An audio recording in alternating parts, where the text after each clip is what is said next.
like I was saying, we're going to talk, and the conversation will be around, you know, will be around purpose, about purpose, right? Um. So first of all, I would want to take stock of what you have come to know to be purpose. Okay, let's have that conversation. What is purpose? What have you learned to be purpose? What's this purpose thing? Right? What do you think it is? What have you been told that purpose is?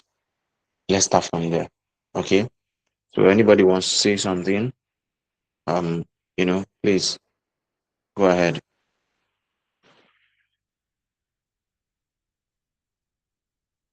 I can delete you. So you're going to be our point of contact.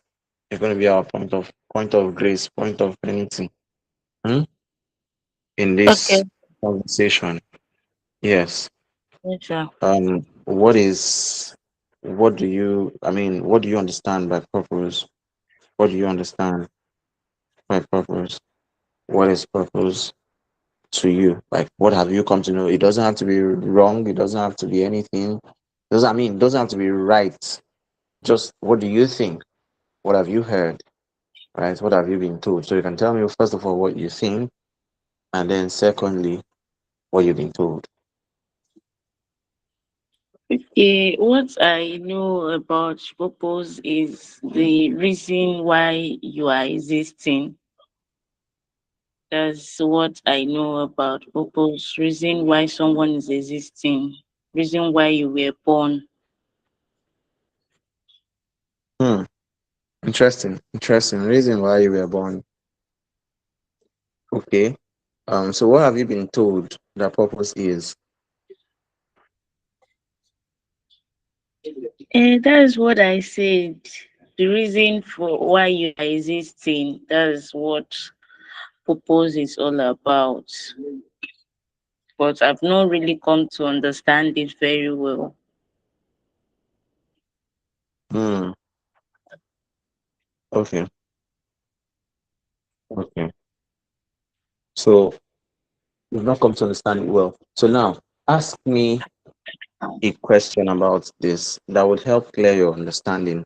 What is the major challenge that you've had with understanding purpose, the concept of purpose? I want to understand the context purpose very, very well. Like I want to have broad knowledge of what it's all about, not Mm-hmm. just reason for my existence. Like I want to really understand purpose in details, in full. Okay. Okay. You want to understand purpose as a whole. So, Yeah. yeah, this is it. Um, I'll start by telling you something that happens to a lot of people. I'll share a story with you. When I was in school, when I was in my university days, there used to be a lot of these find your purpose classes. I don't know if you've attended any of such. Discover your purpose, find your purpose, purpose this, purpose that. And I attended a few, and I discovered something that the more I attended, the more confused I became. In a quest to discover purpose, the more confused I became, especially the religious ones, right? The religious ones who would introduce a concept of purpose that you need to struggle, you need to wrestle, you need to wait for weeks or months or years, right? And you keep trying to find out, okay? Um, but later on, an understanding I had set me free from all of that. In fact, there's even purpose guilt. There's this guilt that comes from you thinking that everything you are doing, that you're going to wake up one day and suddenly discover that you were not fulfilling purpose. That's the way they teach it in some of those classes. You know, you fulfill your purpose, your purpose. Say, that woe to you if you are doing the wrong thing, that you may find out that all the things that you are doing, one of the days you will discover that, you were doing the wrong thing. And it sounded good, sounds good. And now there's a pressure. The pressure to ensure or to be able to point and say, oh, this is the exact thing I do, right? This is the exact one thing that I do, and that is my purpose. So my purpose is talking to teenage girls and empowering young girls, blah blah blah blah blah. There's that pressure. Okay. So what we're going to start this session with is breaking myths, busting myths. Okay. I'll give you a proper understanding of purpose, and then we'll bust the myths surrounding this conversation so that you can think freely. Right? The moment you gain understanding, everything starts to fall in place. One of the things I want you to know is that your purpose does not mean one thing. That's the first thing I would want you to know. We're going to define purpose. But again, I would want you to also do something. For those who are here, please, please, please, please. To be honest, I don't think in a while I'll do any other session again.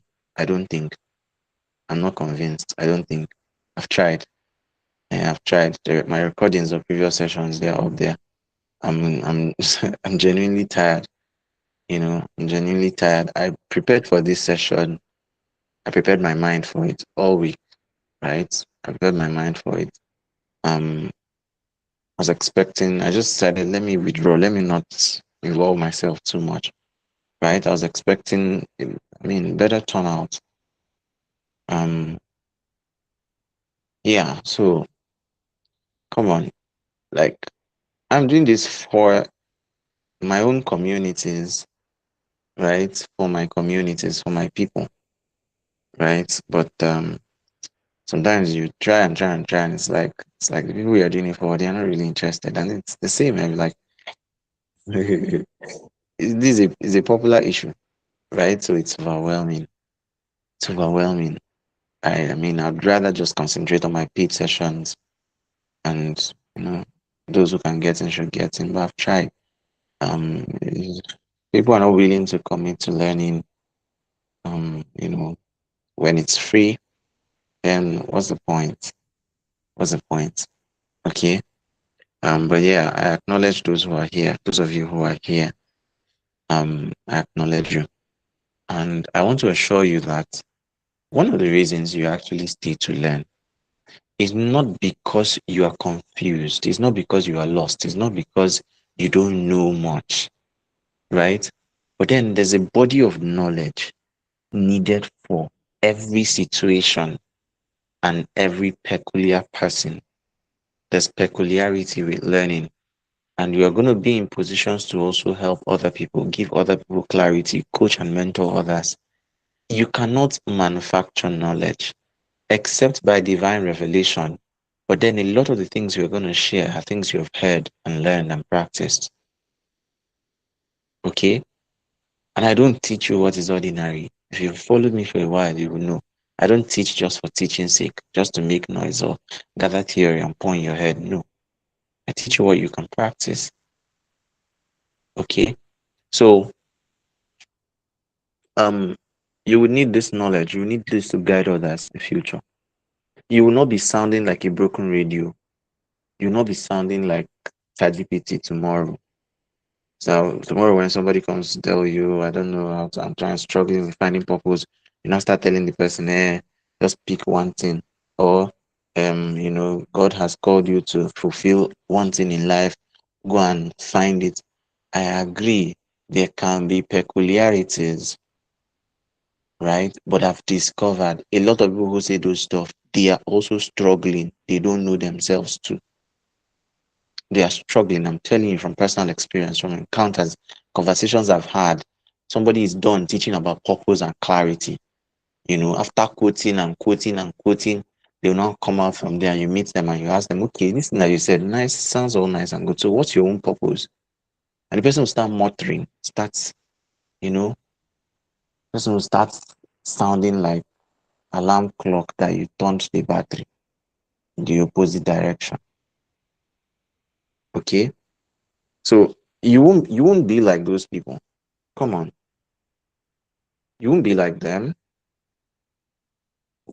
Okay. You'll be able to work with individuals, work with people and give them clarity. People would be having such challenges, they'll come to you. Okay.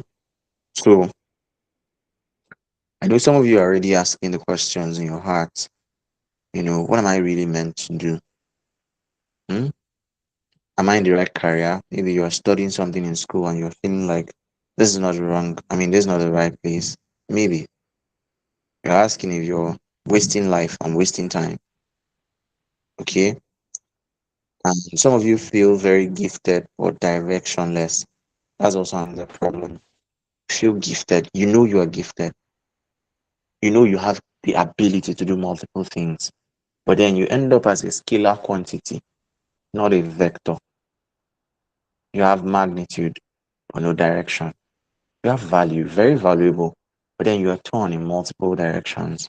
And in the midst of all of that, you are not profiting from all of those directions. Before I continue the conversation, let me also tell you this. The fact that you're not doing well at something now does not necessarily mean that what you're doing is wrong. Let me clear that doubt. Okay, so maybe you're trying stuff now and it's not working. It's not because you are doing too many things. It's not also because you are doing just one thing or just few things. Sometimes it's just because of other factors that you're not considering. The fact that you don't know how to do copywriting, the fact that you don't understand sales, the fact that you don't know how to attract your market, your target audience, the fact that you don't know how to generate leads, the fact that you don't know how to communicate to the kind of audience that has buying power enough to afford what you're offering. So maybe that's why. Maybe that's the reason why, not necessarily because you're gifted in multiple things. Okay? So that could also be a question that you're asking about purpose,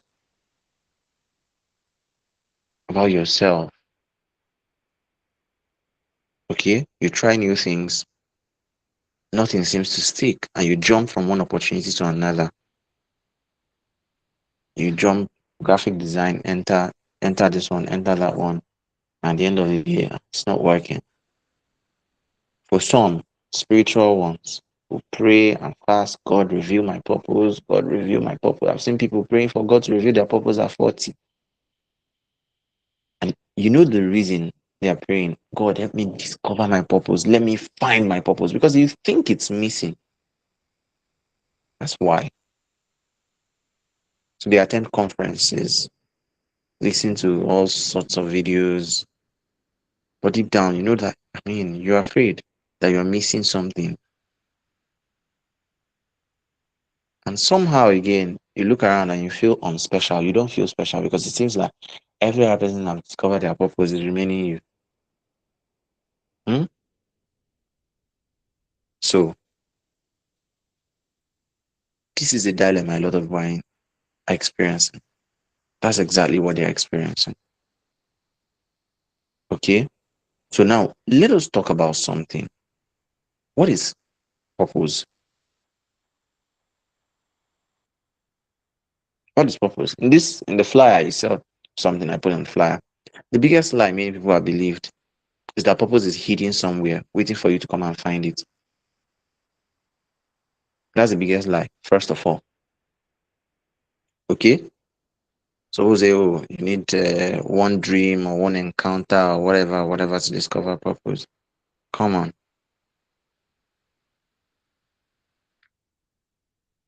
Purpose is a journey. It's not a one-time destination. Purpose is discovered emotion. Yes. Yeah.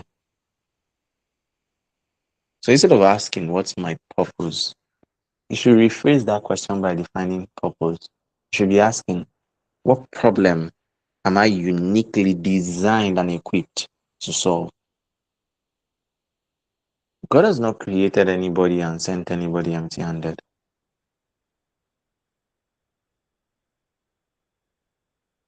God has not created anyone. He hasn't sent any one of us empty handed.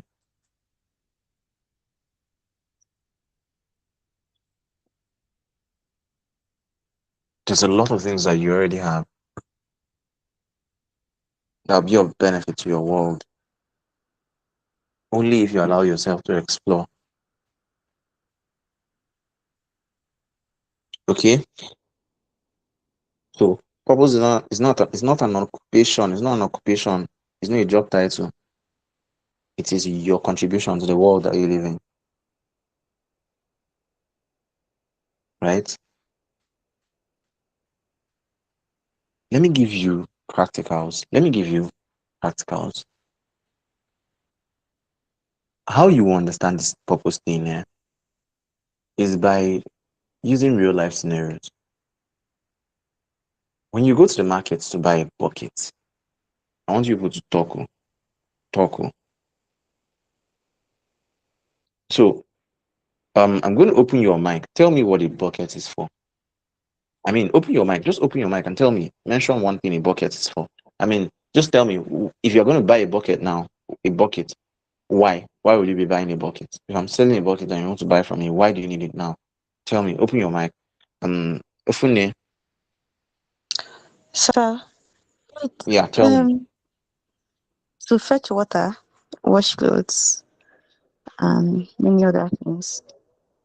Okay. So fetch water, wash clothes, and many other things. We Yes, don't know the many other things, but fetch water, wash clothes. Good. yes, Now, yes.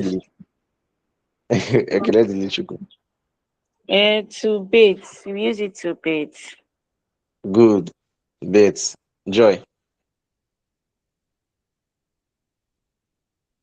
Joy, joy, Okay, joy. so my network was fluctuating. So I think the question is what water, the purpose of water, or the purpose of water. The purpose, if I'm selling buckets Is now, that the why would you question? buy? What do you need a bucket for? Yeah, why would you want to buy a bucket? Okay. To carry water, to carry other loads, not necessarily water. It can be clothes, can be anything. Maybe my wares that I sell. Okay, good, good. King, tell me why you would need a bucket now.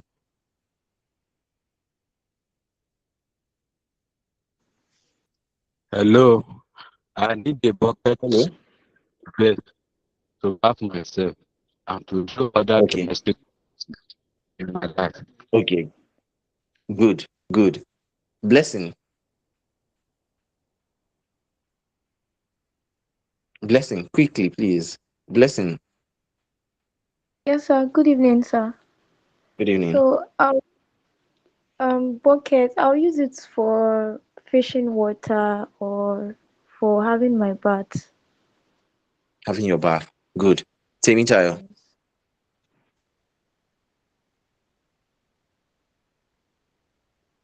Temitayo.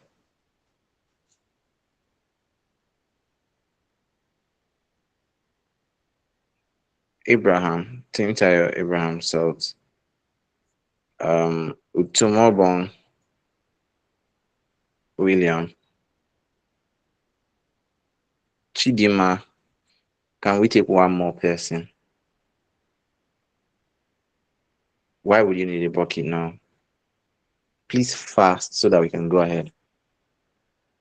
I want to break this thing down so that you understand it. I want to break it down. That's why I'm not speaking plenty grammar, right? Why would you need a bucket? So we've seen different things here. Water, clothes, other. Somebody said what she sells, her wares, right? Another person said to take your bath. So beyond storing water to take your bath, right? All of these things. Now, on the surface level, that means to one person, if you ask the person, what is the purpose of bucket? The person is going to say, my life right now, I mean, the purpose of bucket is to fetch water because you are asking from their own realm of experiences. And this is what we do a lot of times. People want to box you in into a particular expression and you become overwhelmed. Right? So I can tell. I mean, you can can see the bucket right now. So to this person, this bucket is this. To this person, this bucket is this. Right? It will be foolishness to meet this bucket storing clothes and say the bucket is not fulfilling purpose because your own realm of experience, philosophy, and bias or prejudice recognizes the bucket as a tool for storing water. And that's what a lot of us do. And that is what a lot of us allow people to do to us. People have met coaches who told them that they were not going to amount to anything because they couldn't pick one thing and call purpose. That's what we do. Your life is just like that.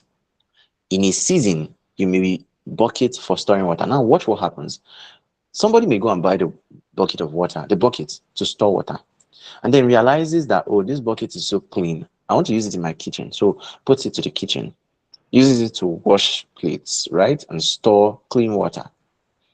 It gets to a point, it gets a bit dusty. Says, oh, I'm going to get a new bucket, and then I'll carry that old one to the restroom, to the bathroom for washing and bathing, right? And it gets to a point, the bucket probably gets broken, maybe the handle, and the person suddenly realizes, oh, I need to, the waste bin, I don't like the old one, so I can replace this with the waste bin. Now, the bucket at this point moved from the kitchen to the waste bin. But does it mean that in that waste bin it is not fulfilling purpose? No, you'll be foolish to think so. That's your purpose. That's your purpose. You will not realize what utility means until you get pressed in a public place and you cannot find a clean toilet. This thing I'm saying, a lot of you can relate. You get pressed, and you cannot find any toilet anywhere. Like, you can't find toilet anywhere, let alone a clean one. So when you suddenly find maybe an eatery or a bank close by and you enter and you see their toilet, you feel like giving the manager a hug. I'm telling you, I'm going to be raw. You feel like giving the manager a hug.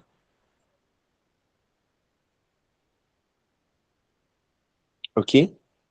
All of that is purpose. That toilet there is fulfilling a major purpose, solving a major problem.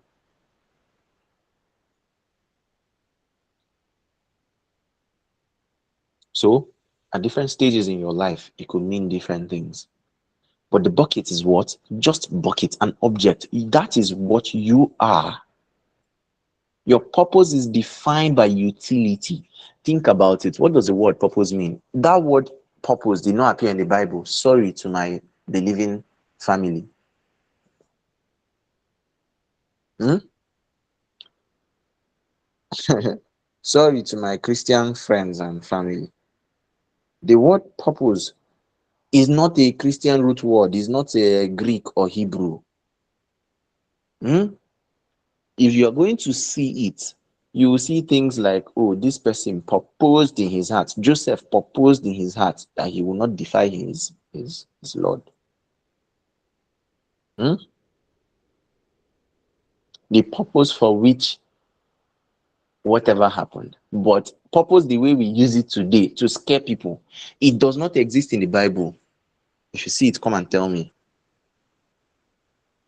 So a lot of people will now be scared. Hey, I'm a bucket and I'm fetching water. What if I'm meant to be for clothes? What if I'm meant to be? Come on, come off it. Come off it. At some point, you will realize that the bucket in your kitchen right now is probably a paint bucket. How did it get there? Or the one in your bathroom? It's probably a paint bucket. That means it started with paint. Started with paint. Started carrying paint, not water. But it's a bucket. That's how simple this thing is.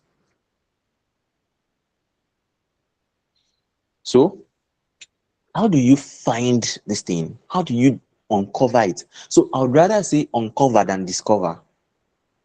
To discover means that there's something that is missing. Should we do small English language?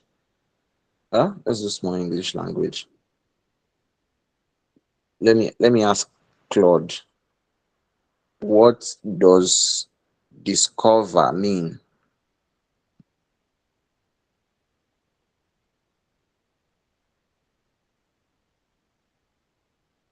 Okay, so I'd like to take the first one, but I'll read all of them. Discover means to find. I don't like this standard dictionary definition.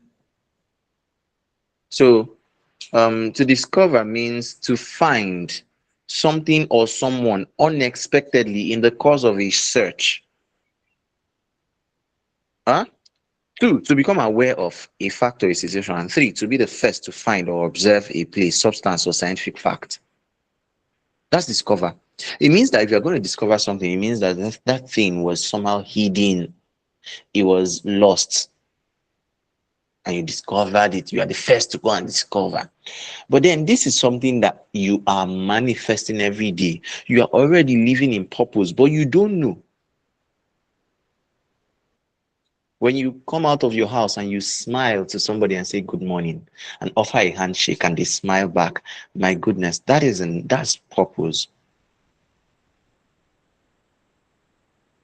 When you dish out your duties at work diligently, that's purpose. When you encourage a friend or a family member, that's purpose.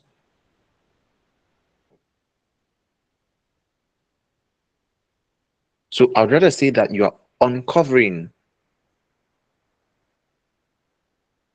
It is there, but you just come there and there's something wrapped on it and you just unwrap it. It's there. You don't need to find it in a mountain. It's within you. It's within you. Okay? So, how do you uncover? How do you discover? How do you find? How do you unravel that mystery that you carry within so that your soul can find rest? Again, do me a favor. Invite somebody to this session. Do me a favor. Invite someone to this session. Post the link, copy the link, post. Chidima, you can send the link here. Just put something, add something and post. Let's continue. One thing that you have to know about this purpose thing is that purpose leaves clues. It leaves clues for you. Stop searching and start observing. Sit down with yourself and have a conversation with yourself. Look at your natural tendencies, your curiosities, your frustrations, your burdens, your skills, your experiences, your wins, your pain. They are leaving clues. They are trying to tell you something that you have not been listening to. They're forming a core, just like a DNA interwoven in you. All these things are forming a tight core. Deep down, you are shaped by all of it. So in fact, I tell people, instead of trying to discover purpose, running to go and say, oh, let me discover my purpose, and ending up more confused, find what is at your core. Find your identity. Discover your identity.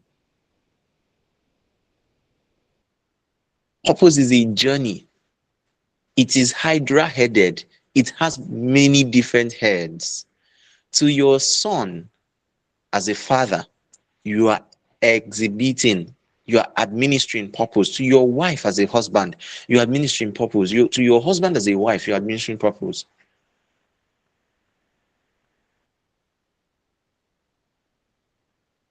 To your workplace, your colleagues at work, your patients in the hospital, you're administering purpose. So that means that the real thing is, in the path of me administering this purpose, what is at my core? What is the essential message that I carry with me everywhere? It could be hope. It could be something very simple. It doesn't have to be complicated all the time.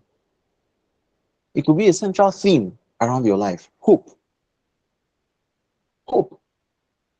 Joy. Oh, there's a joy in this call. You know, joy. You want to bring healing to people. You just want to heal everything that you touch. That is a core identity. That's your core. That's not purpose. Purpose is that core will now be manifesting through everything that you touch or do, everyone that you encounter. For me, it is growth. Growth. I cannot meet people and leave them without them being better than they came. I'm not permitted to. My life doesn't permit it. That I encounter someone and they go the same way they came or worse than they came. God forbid. Even if it is a 30-second conversation, let it be that I added value. That is my principle. It's my core. If I come to an organization, it cannot be that I came and things started getting worse. God forbid. It will not happen. It is not permitted to happen. Not under my watch. For one reason or the other, it can just not happen. But will I say that is my purpose in life? No. My purpose is to ensure the manifestation of my core identity through every aspect, every firmament, every facet of my life. That is you manifesting purpose. So purpose is you using your skills, abilities, identities, giftings, talents, presence, initiative, intelligence, wisdom, knowledge to solve problems, to provide real solutions to real human problems. That is purpose. And this can find expression in anything you do. Anything that you do. You're adding value to something. That's purpose. When you understand it like this, you will not be confused. You will not be pursuing. In fact, today is going to be the last Find Your Purpose class you will ever attend. I can promise you. Next time you see a flyer, you just laugh. You just laugh. Say, thank God for Coach CJ. Let me use this time and pound yam. Okay? So there are questions you should be asking yourself when you want to uncover. Remember, I told you, purpose is you using everything that has been given to you and everything that you can get to solve the problems around you. Purpose is usefulness. Purpose is why. So why am I here? Why was I created? Why bucket? Why do buckets exist? To one person, the bucket is a paint holder. To another person, the bucket is carrying water. To another person, the bucket is going to help them, shower. To another person, the bucket is going to just be there for decoration, to plant flowers. Right? The bucket is purposeful upon everything that you want to use it for. It's going to be finding purpose there. So you don't have to be frustrated that you have not found that one thing. It's just like the bucket, say, crying and saying, I've not found that one thing. It depends on the user. It depends on the person that you appear to. It depends on the user. Utility is only the subjectivity of value of utility. Don't worry about this grammar. It means that what you are offering is of zero value until the recipient of that value actually values it. What you are offering is of zero worth until the recipient of that you're offering of that thing that you are giving, the person receiving it, until they recognize, acknowledge, and embrace the value. If they ascribe zero value to it, it is of zero value. Huh?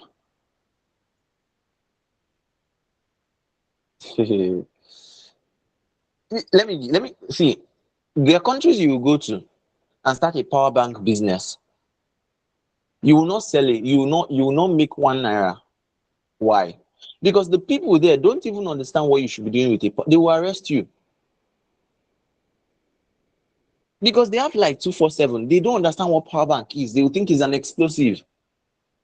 It's here in Nigeria that you are walking about, and maybe you weigh 40 kg, but then as you are walking about, you're walking about with total of almost 52 kg weight, because your power bank alone, hey, or especially that Oraimo power bank. Those of you laughing, you can relate because you also carry that power bank in your handbag. It's the heaviest thing. Once you put it inside your bag, you just hear boom. Your power bank alone is mighty. So if you start power bank selling business in Nigeria, why won't you have customers? For some of you now, you'll be getting ideas of what to go and do. You have customers. Recommend one power bank. I say, this one lasts for 90 days. People will buy. When you go to another country now and you carry power bank, they're looking at you like a lunatic. They can arrest you. Okay? That's one. There has to be subjectivity to value.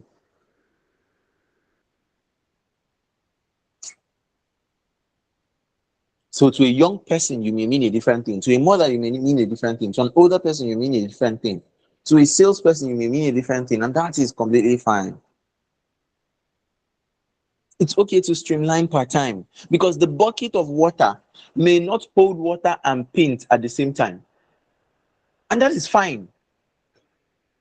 The bucket of the small plates that we use, rubber plates that we use to store soup in our refrigerator or freezer.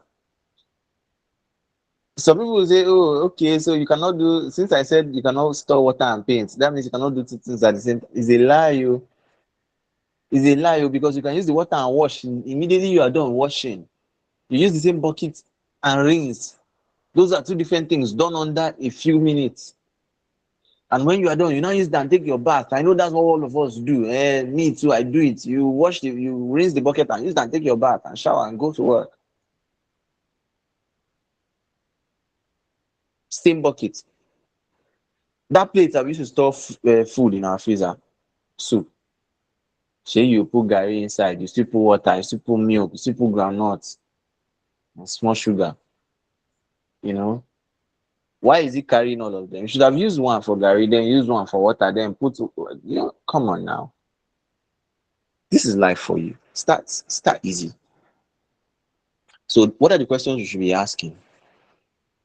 First of all, I want you to know that you are important too.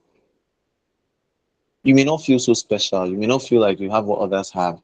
But believe me, what you have, there's a missing piece in the world around you that nobody else can feel. That is the first confidence that you need. That's the first point of confidence that you need. There's something missing. See, Ofune, you are missing. There's a spot in this world only you can feel. There's a void no other person can feel but you, blessing. No other person. No other person. You are irreplaceable. You must have that mentality of irreplaceability. You cannot be replaced. No one can take your place.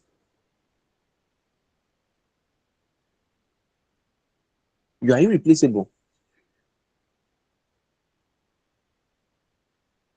Chidrima, nobody can replace you. You are irreplaceable. You have a role. You have not just a role. In fact, that role is a compound word.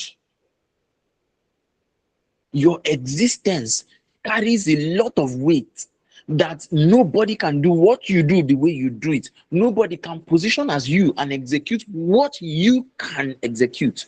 the way you do it. That's where it starts. That's where it begins. Even if you think that what you have is small, that small is enough. If you understand it, it is enough. It's enough to start, it's enough to build, it's enough to continue. Hmm? And this affects your whole life. Even a lot of people who are also spiritual, hmm? Christians,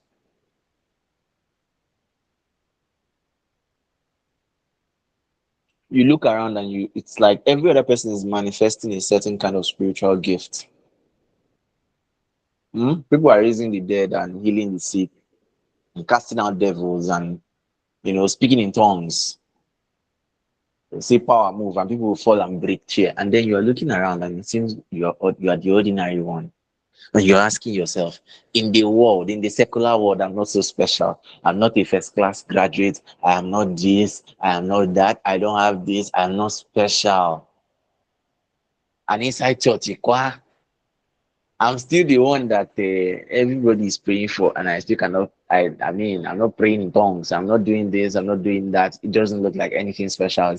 But the thing is this: we're always looking for the fancy stuff. We're thinking that purpose has to be, when you now organize one big conference every year, you are doing one big conference for women, and you are inviting thousands of them, and that's when you're fulfilling purpose. But you don't know that post that you are making on Facebook that is reaching 1,600, 400, 500, 800. You can imagine a fraction of that. You can imagine 100 people just sitting and listening to you speak for 5 minutes every day.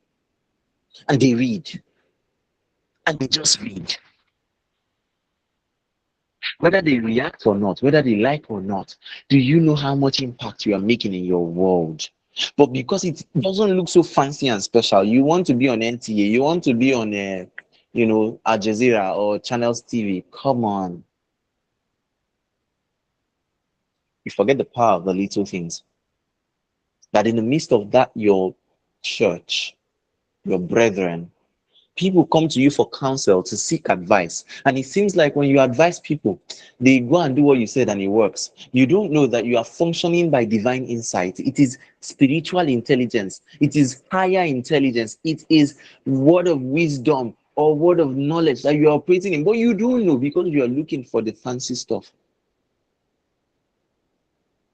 I don't know why I'm digressing a little bit tonight.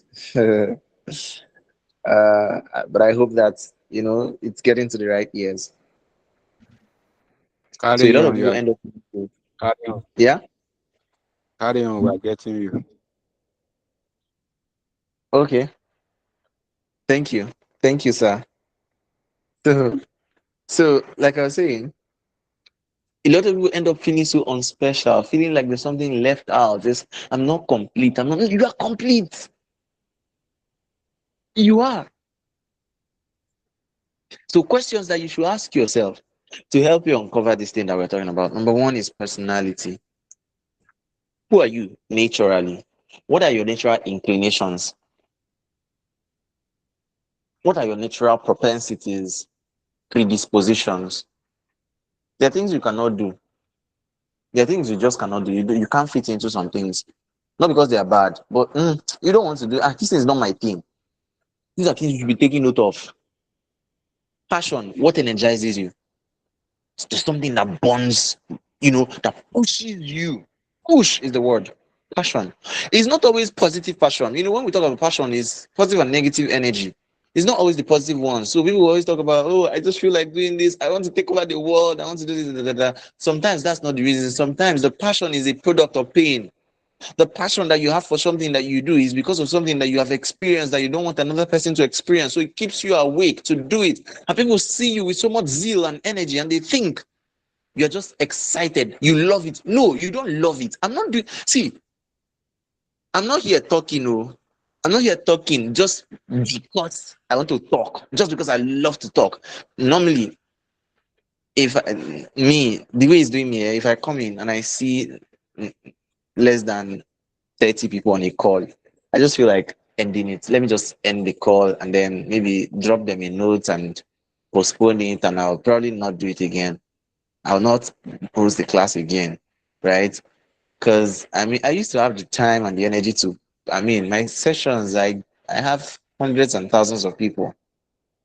As far back as 2020, 2021, I was pulling in thousands of people for my sessions. You know, or you get to a certain point, you may not have time for all of these things any longer. But why am I doing this? Because I know someone needs it, right? And it's not just when I say someone needs it, I'm taking it out of myself. I'll get to that. But on the part of passion, there's something there are things I have experienced that I don't want another person to experience. There are things that, break my heart, that push me into what I'm doing today. So a lot of times there can be an interplay between passion and purpose. Okay? Passion can be as a result of revenge. It can be as a result of pain. It can be as a result of, any negative emotion. Anger. I'm angry at the system. I'm angry when I see employers, young people come out of school, studying for 4, 5, 6, 7 years, come out from school, and an employer is offering you 100,000 to do the work of 300 people. I am angry. That's why I do what I do. It's part of the reasons. Passion. Passion. The other one is what? Purpose.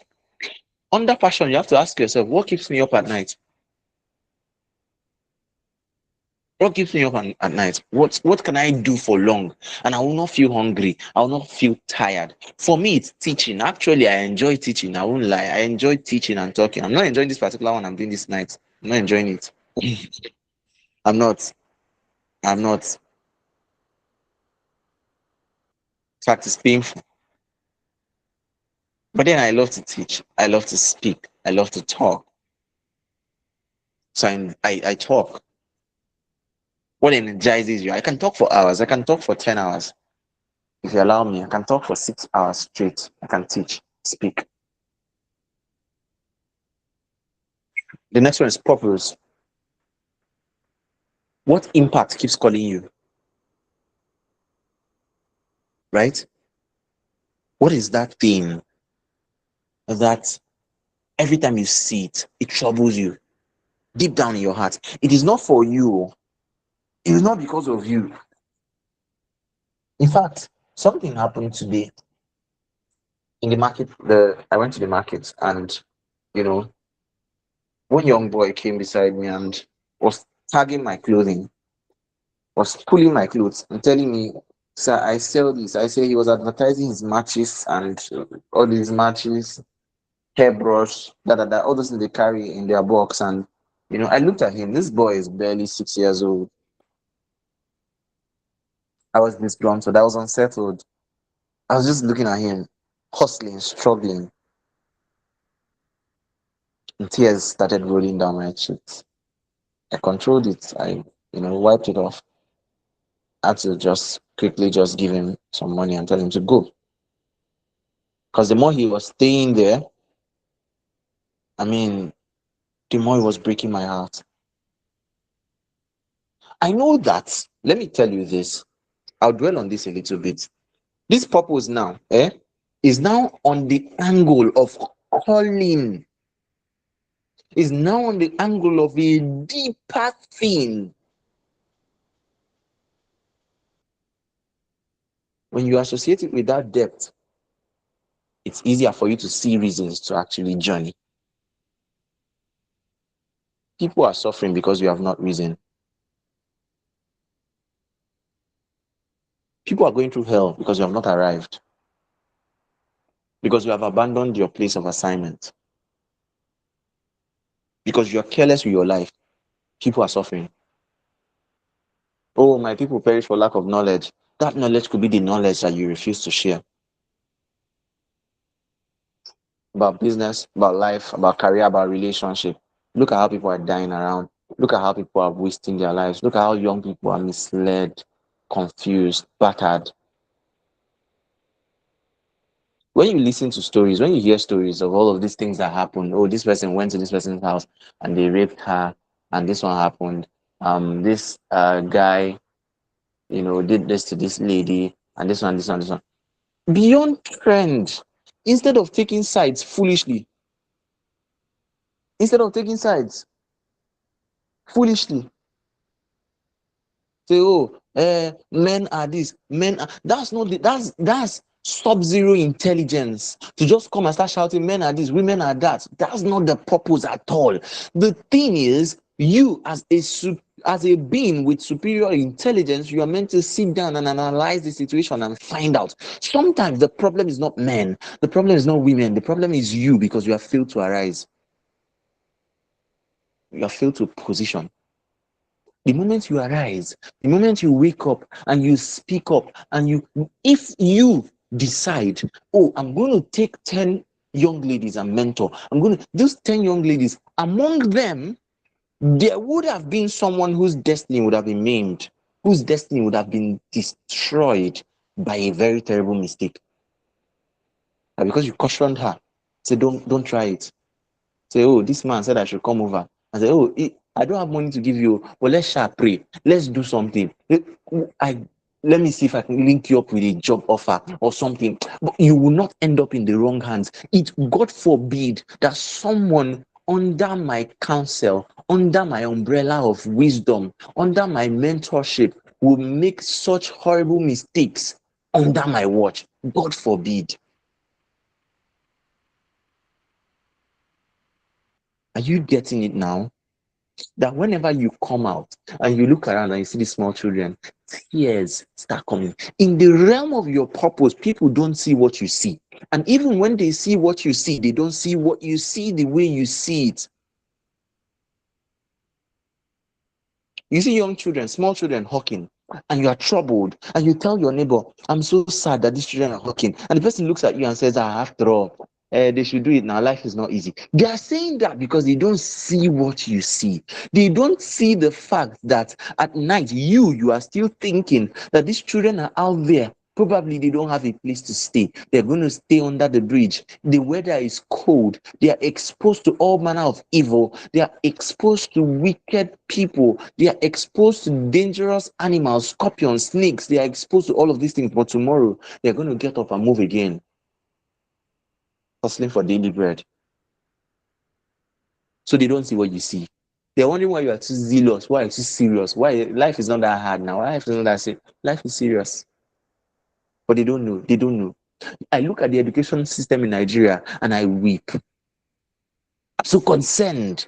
And then people look at me and they think I'm crazy. Like, why are you overthinking? It has been like this for ages past. You think you're the one that will change it? Yes, I'm the one that will change it. Come on. Until you get angry, some things will not change around you. You're still seeing yourself less. You're still looking at yourself as a small child. You have to get angry enough to move. You need escape velocity. You need to break the inertia. You need an external force that will push you, or an internal force that will push you. You need to either implode or explode. One has to happen.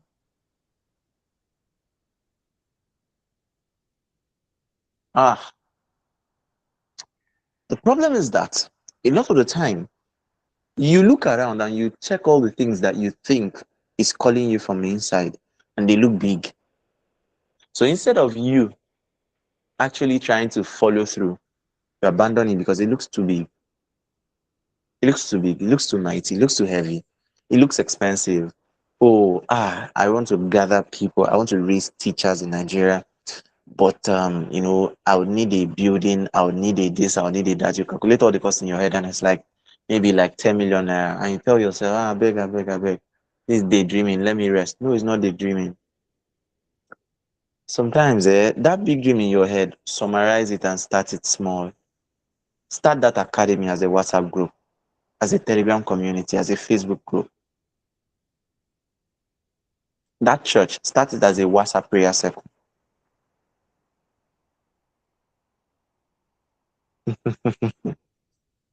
uh You want to become a governor, a president, a leader, start with your team lead. Those who are in the inner circle or you're in my team, start with that. Lead efficiently. I came to a point where I decided to do some of these things. Why I yielded, I thought about it as well. I didn't want to do it. Chidima was on my neck. Chidimama, she was on my neck. I create team, create the. I've tried it before. It didn't work. People were not serious. People were taking it for granted. People were treating it with levity, right? And I said, okay, let's see. If you can anchor it, fine, go ahead. Let's see. And I know she's been doing a lot of work. I know she's been doing well, but people are just not trying to meet up. And I understand. Or do I? But how about starting with that one to build capacity? How about starting with that one?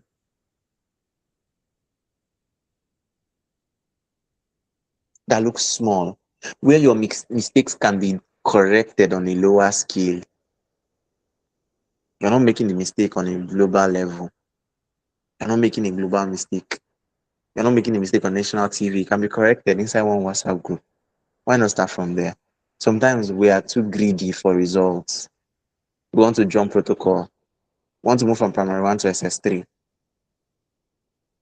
That's why. That's why we are confused. What keeps calling you? You see this and you cry. You hear the story and you weep. You hear that someone was molested and you just weep. Why are you weeping? It's not just that the terrible act happened. It's the fact that you did not rise. A lot of young ladies are compromising because of poverty, because they are poor. They cannot afford school fees. They cannot afford house rent. They cannot afford to feed and all of that.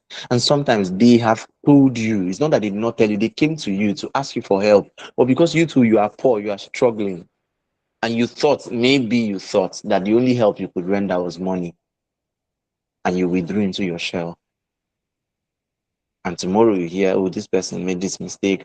This person got pregnant. This person got... And the guilt will live for you for too long. So you have to wake up.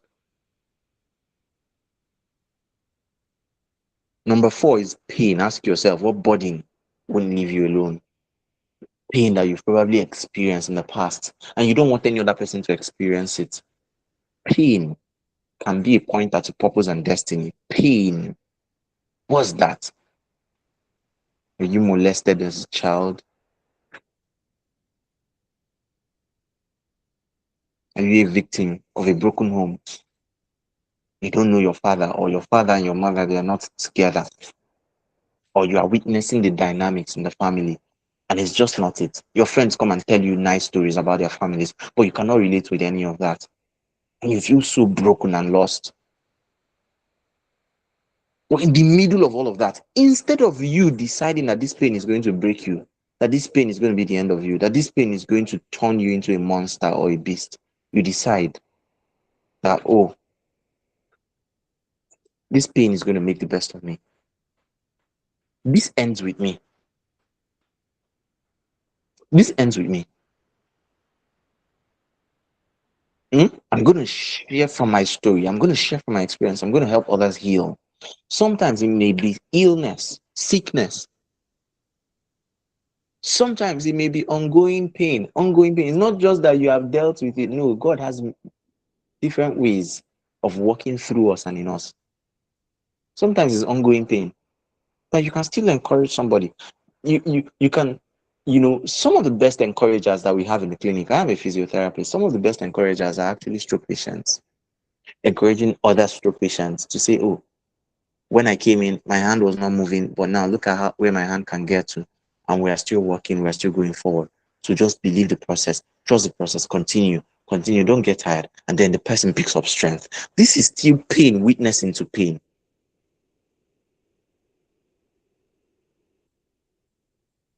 Right? Pain. The next thing, what do you do well? Proficiency.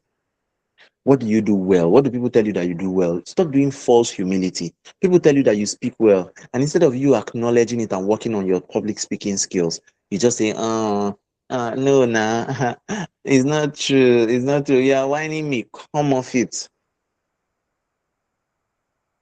Come off that false pretense." I have never turned down a compliment since the past maybe 5, 10 years of my, no, not 10, maybe the past, yeah, I would even say 10. Yeah, the past, say,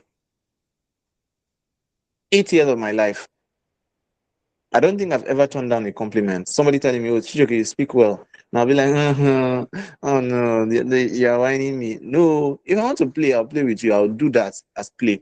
But then I don't just subconsciously turn down compliment. No, I appreciate you. Oh, thank you very much. I'm really glad. Thank you for letting me know. And if there's any other thing that I do well, please also tell me so I can take note of them and work on them.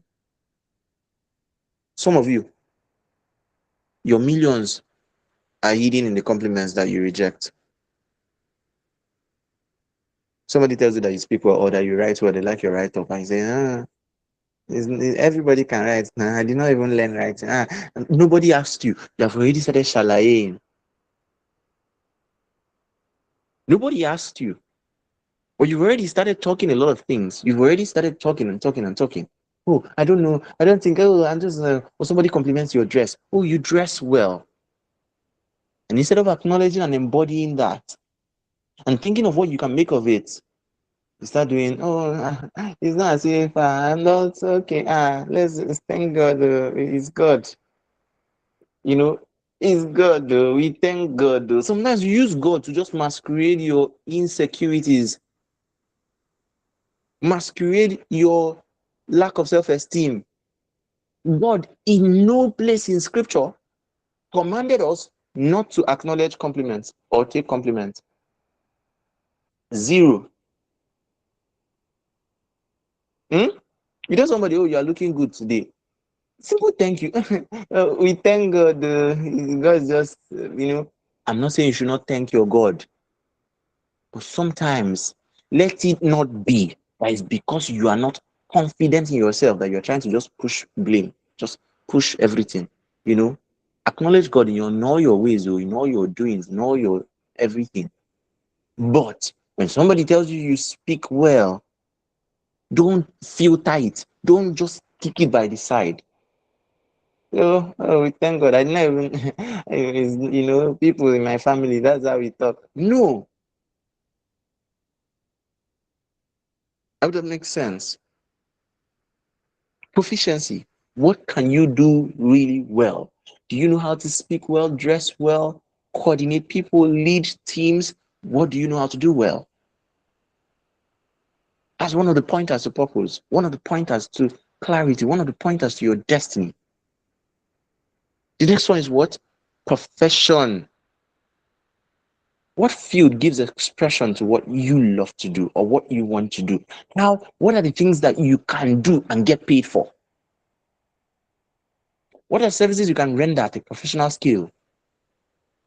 What are things that you do well? You know that this one, I do it well and I can get paid for it. I went to school to study for it. I have a certification for it. I have a training, a formal training or informal strategic training for this profession. What did I study in school? That could also be a pointer. Even if it's not what you wanted, but there's no way that can be an abandoned experience. I see people who come and say, "Oh, what did you study in school? Mass communication. What do you do now?" "I do POS." I'm not saying it's bad to do POS, but I'm like, "Oh, what of your mass com?" This country safe. You know that this country is not what you study. It's not nonsense. That is not even the purpose of education. The purpose of education is not for you to graduate and start looking for a job. So if there's no job, you now start complaining and blaming the government. No, the purpose of education is to empower you to be able to creatively solve the problems that exist in your vicinity, in your community, in your society, and earn a reward for the problems that you solve. That's the purpose of education. Education that renders you powerless is useless.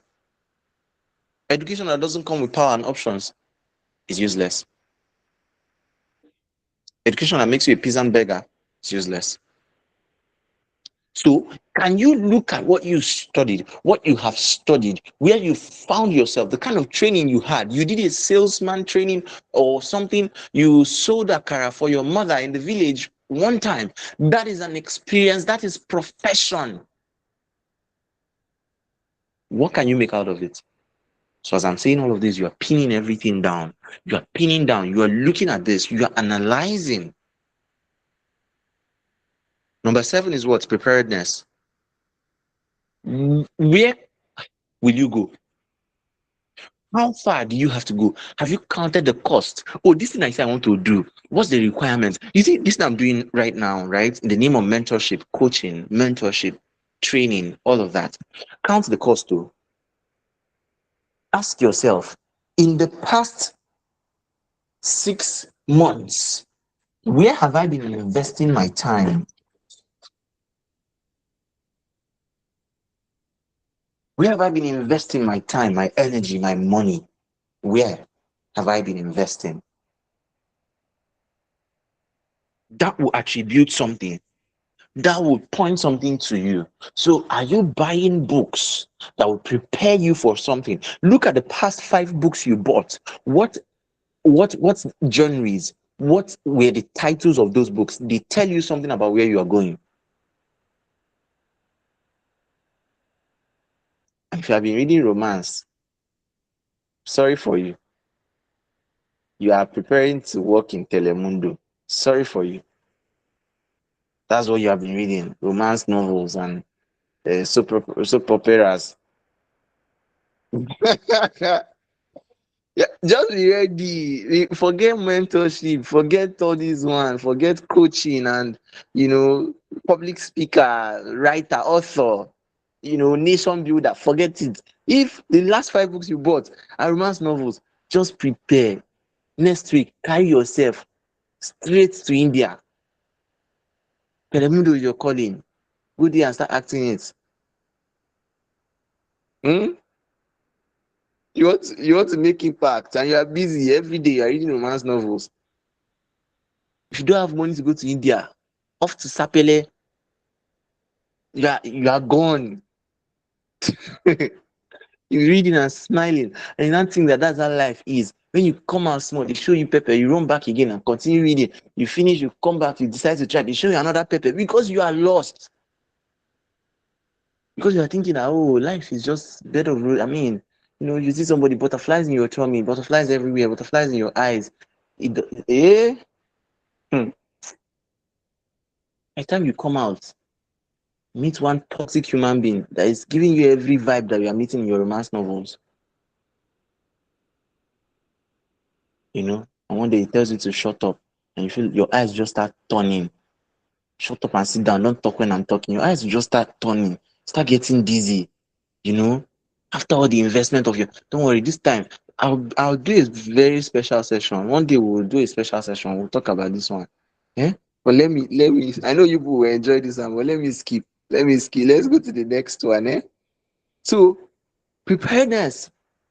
What have you been reading? What courses have you been taking? What have you been putting your time into? What have you been spending time on? It tells you where you're going. What kind of circle are you building? What kind of friendships are you investing in? It gives you an insight into where you're going.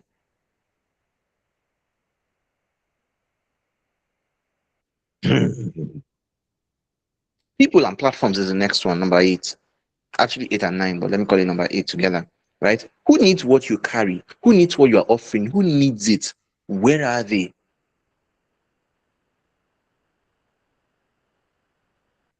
Maybe they're in your church. They're somewhere around. There's value that you have. That this thing, it is not just for you. This thing should go round. There's value that you carry. And you can help a lot of people. But where are they? Because if you don't find them, you may not know that what you have is valuable. Remember, I taught you something about the subjectivity of value. What you have is only valuable to the degree that the recipient perceives it to be. So where is the recipient? Where are they? Are they hiding inside one Facebook group, inside one WhatsApp group, inside your church, inside another church community? Where are they? Let me tell you the power of this. The moment you begin to reach out to people and express your value, your uniqueness, your strengths, your skills, your abilities and potentials, the moment you begin to explore and express it to people and they see it and appreciate and acknowledge it, you start getting a particular kind of fulfillment you cannot find anywhere else. If you exist in a circle where what you have is not noticed and appreciated and acknowledged, you may not know that that thing is powerful until you come in contact with people who see it and they value it. Does this make sense? So the moment you now meet a group of women and you talk to them and they're like, wow. Meanwhile, maybe in your own community, you talk and nobody listens. So you give up. This is why some of you are giving up, because you have been talking in your small circle. Your WhatsApp status, only 12 people view your status, and you're asking them, I hope this blessed your life, and nobody is commenting. So you think it's not blessing anybody because a lot of the people that you have gathered are actually selfish people that don't give people feedback. Or they are just carried away. They are looking for vibes and, vibes on vibes, and you're not giving it. So you just gathered 12 human beings, or let me not say human beings, sharp, but 12 people that that are doing things. You gather them and you are pouring yourself and pouring your energy into people who don't want to grow, and then you begin to think maybe what I'm offering has little impact. No, you must keep navigating to keep looking for these people who need what you're offering and who value it. It is your duties, your assignments. You don't have any choice. Oh, so people and platforms, where are they? Where are they hiding? Who are they? Define the audience who needs what you're offering. If what you're offering is more than one, I would advise you, write a statement, a value statement, an I help statement. I help this person do this and this through this and this. For example, I help women, especially pregnant women, new mothers, and women in their menopause season, postmenopausal women. I help them solve this problem. I help them embrace holistic health and well-being through coaching sessions, instructional materials, communities that they have access to. Healthy, Wealthy Moms Club, for example. Right? So you have now each of these, you now start defining. I'm seeing a hand up. Who's that? Okay, blessing. I'll get to you. So now each of this, you now start defining. Oh, where are they? Where are they hiding? Online communities, virtual, physical platforms, and all of that. I go to some churches and I see their women's group gather, and I meet the women's leader, and I tell them, "Oh, this is what I do." I've had sessions. Use if you go to my YouTube channel, you see some of those videos. I just posted throwbacks. I've had sessions. Bible Society of Nigeria. What's it called? CW, Catholic Women's Organization. Cherubim and Seraphim. Their women's conference. I've been there. If you call me anywhere, as long as women are gathered there, I'll go. That's my audience. Those are the people I want to help. Beyond that, there are a lot of other audiences. I work with youth, I work with young people, I work with children, I work with parents, mothers, fathers. Okay? But then each of them, define each of them and keep it somewhere. There are some things that you don't have to do in the now. It is not yet the time, but you know that the time is going to come that you will serve kings, because kings are part of your audience, part of your clientele. But then just write it and keep it. Look at it every morning or every afternoon or every 2 weeks, depending on what you want to do. Look at it, paste it somewhere and look at it. This is the audience that I want to serve. Ultimately, when I close my eyes, these are the people that I see in the mind of my eyes. I mean, the eyes of my mind. But these are the people I see. But in the meantime, I may not have the means, I may not have the capacity to serve them, but I know that definitely I'm getting there. Write it and give it somewhere. While you are addressing the one you can address in the now, you are being realistic about your audience, what they can afford, what they can pay for, what they need, where they are. Right? Then number 9, products. What products and vehicles can I create to serve the purpose that I desire to? What products and services, what are the things I can offer? What are my offerings? Book, ebook, online course, recording of a session like this, what 1 hour coaching session, subscription plan. What is it that you can offer? I challenge you, everybody here. There is no way you can be living life without products. It is not possible. In fact, if I find out that you are not creating products, you don't have any products that you can sell, and you are not interested in creating one anytime soon, I will dementor you. Come to me and tell me, CJ, I don't have product. I don't want to have product. I will block you. I'm not kidding. I'll block you. You cannot afford to be doing it. Is a very selfish way to live.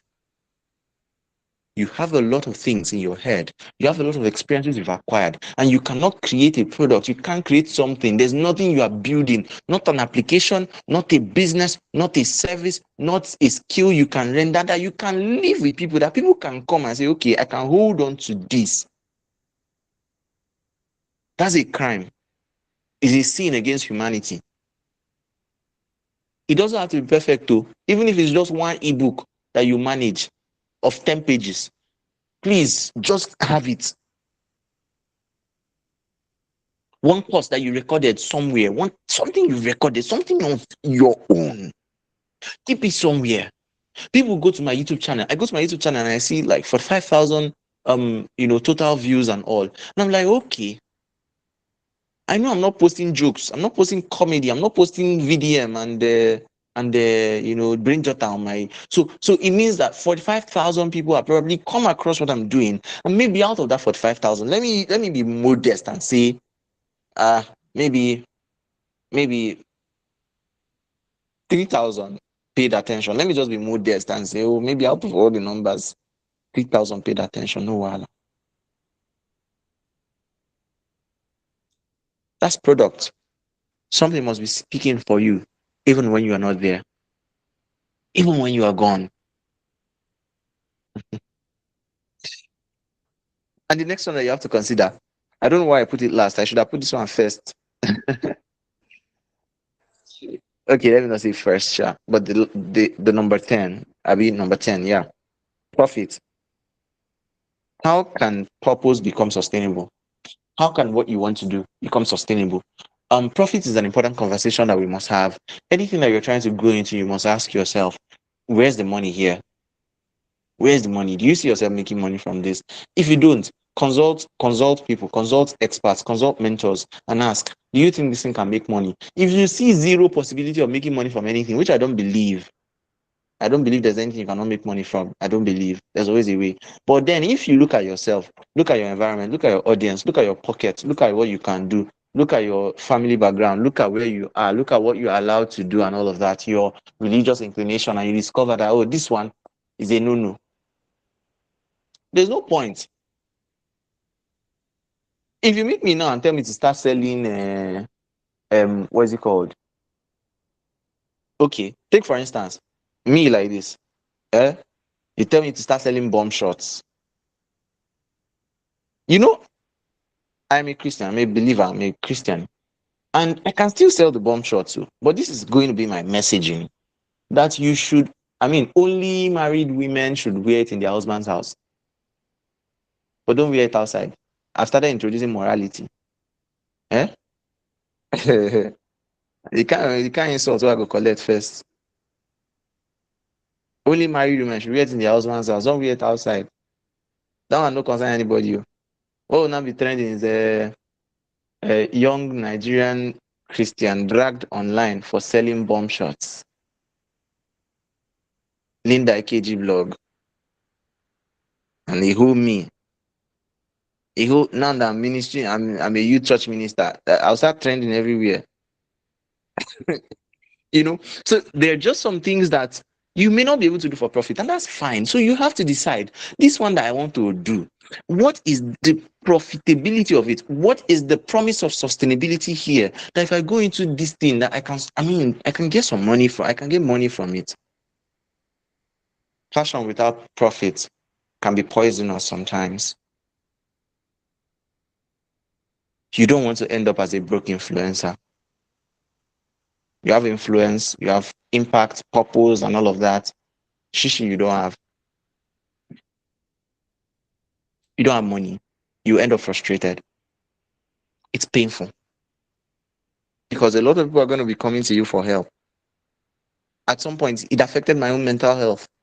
A lot of people were coming to me for help. They're coming to ask for money. They were coming, somebody will come to me and ask me for 300,000 when there's barely like 2K in my account. But because they are seeing Chijioke online, they are seeing this mighty guy is speaking at this big event that they've not paid me, they are still owing me. He's speaking at this mighty event. They come to my DM. In their mind, this guy has money, and they ask me for money. And I know that they need this help genuinely. But me too, I need help, but I cannot say it.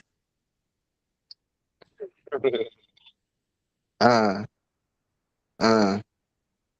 So profit is important. You need to.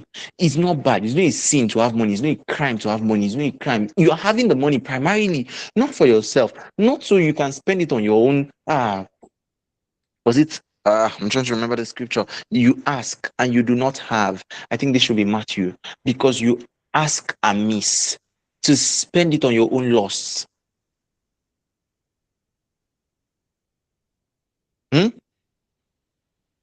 The purpose of the wealth that you are amassing is not for yourself. It's not for your own loss. It's not for for you to buy one new mansion and buy one new car. All those things are good. But if it is the primary thing, oh, let me just be comfortable with me and my family, that's very selfish. You are going to be poor. I promise you.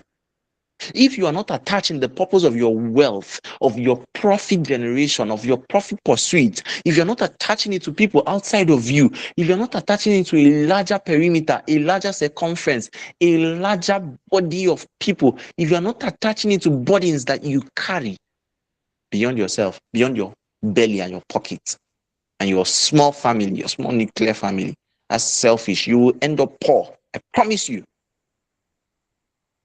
Especially in this country.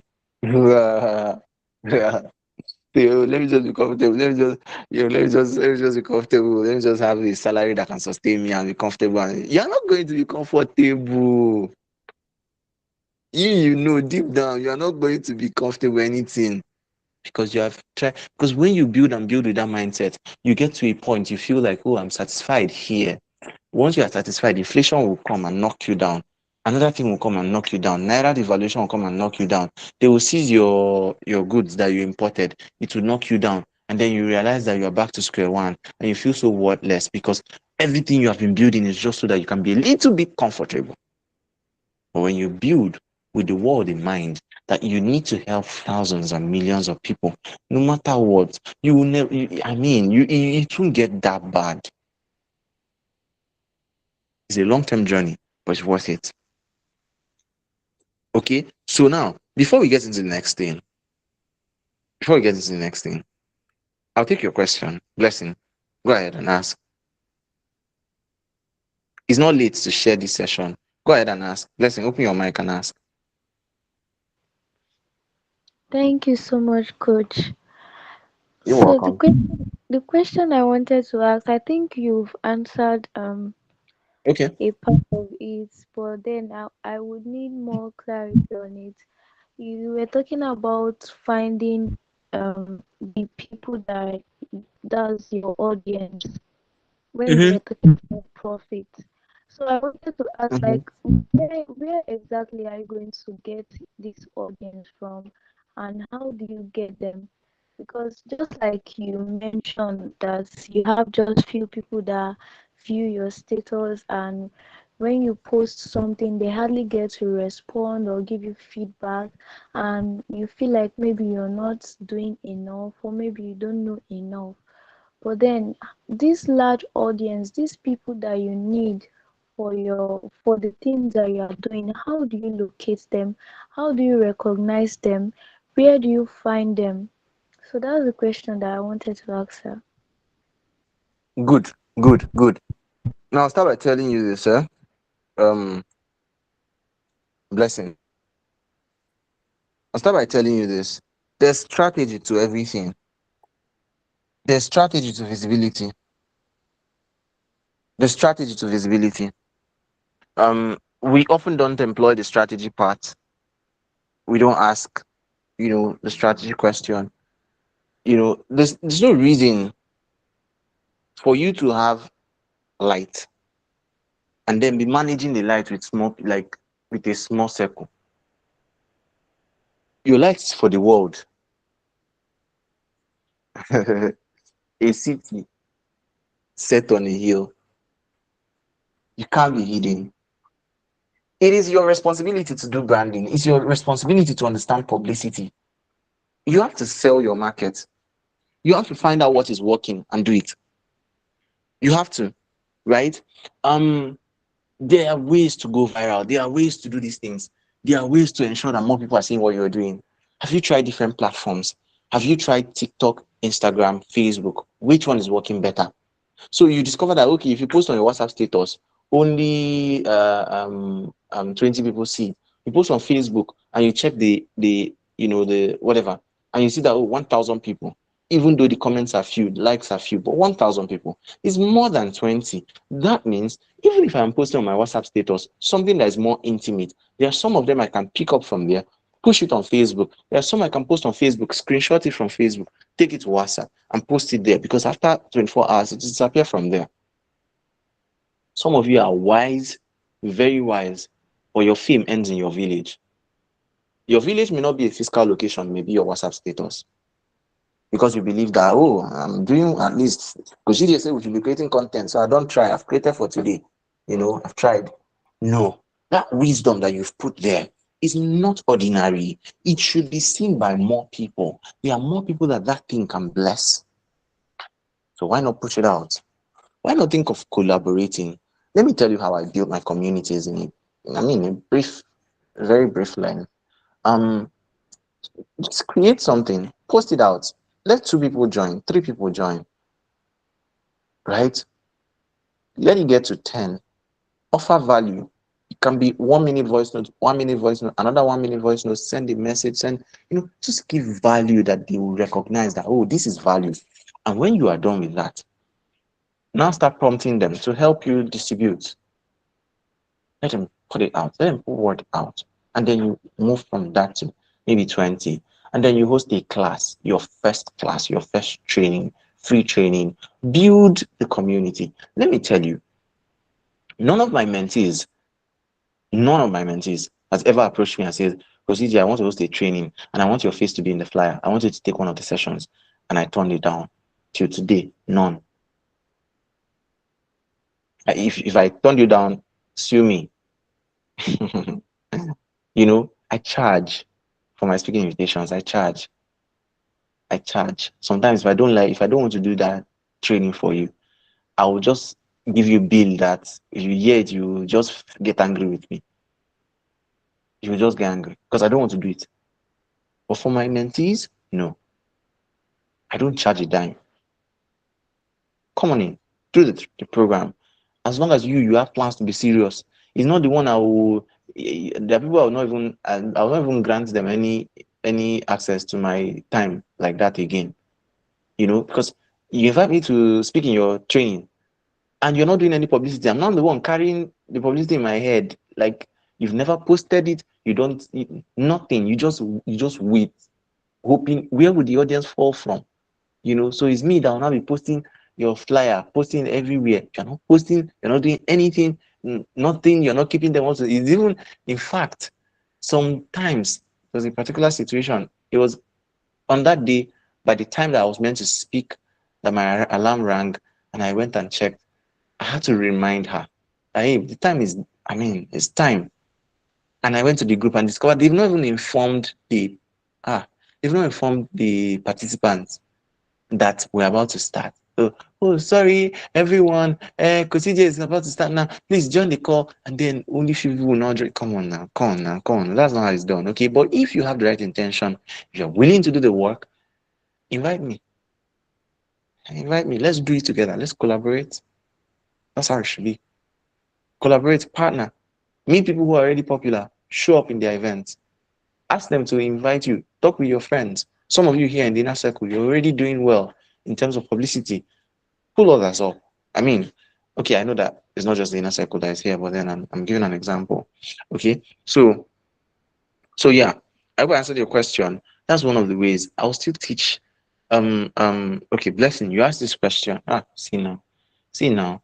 I wanted to say that I'm going to do another session on visibility. Visibility and virality, engineering virality. I wanted to do because of this question, I wanted to, but I don't know. Let me not promise anything because I'm not happy. So let me not promise anything. But probably I'll send you a video to watch later. So now back to what I was saying. You can't just be struggling with few people in a WhatsApp status, right? Get your value out. Get it out. If it has to take stitching videos, remixing videos. I did a session one time. I can't remember who I was teaching that, where I taught how to remix videos on Facebook and get a lot of views, right, on your videos because you are kind of collaborating with another creator, right, on Facebook. As long as their videos are open to remixing, you can do that. Now, the next thing I'm going to talk about is stop waiting. Stop waiting to find purpose. Start experimenting. Start moving. That's how you discover. That's how you find it. Sometimes you bump into things and you're surprised. Wow, I never knew I would enjoy this. Experiment. Take feedback from people. Okay? Purpose is discovered like science. You observe, you test, you feel, you adjust, you repeat. That's how you can gain clarity. Okay? That's how you gain clarity. Everything that you have survived, everything you've learned, every mistake, every victory, none is wasted. All the things you've been going through, the sum total, everything, life has been preparing you for the journey ahead. Life has prepared you for purpose.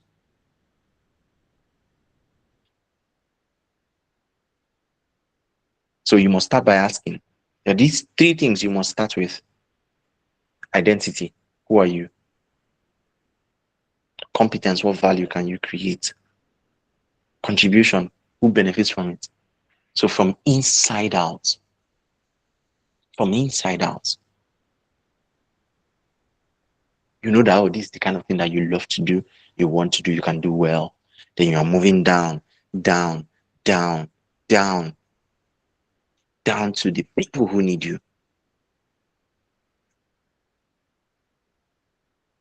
Okay? It's not just about career. Purpose is why you do what you do. And the lives it transforms. Whatever the case may be. Doctor, teacher, mother, husband, wife, whatever. Your life is a runway of purpose. Your entire life course is a purpose runway. And that's how you must view it.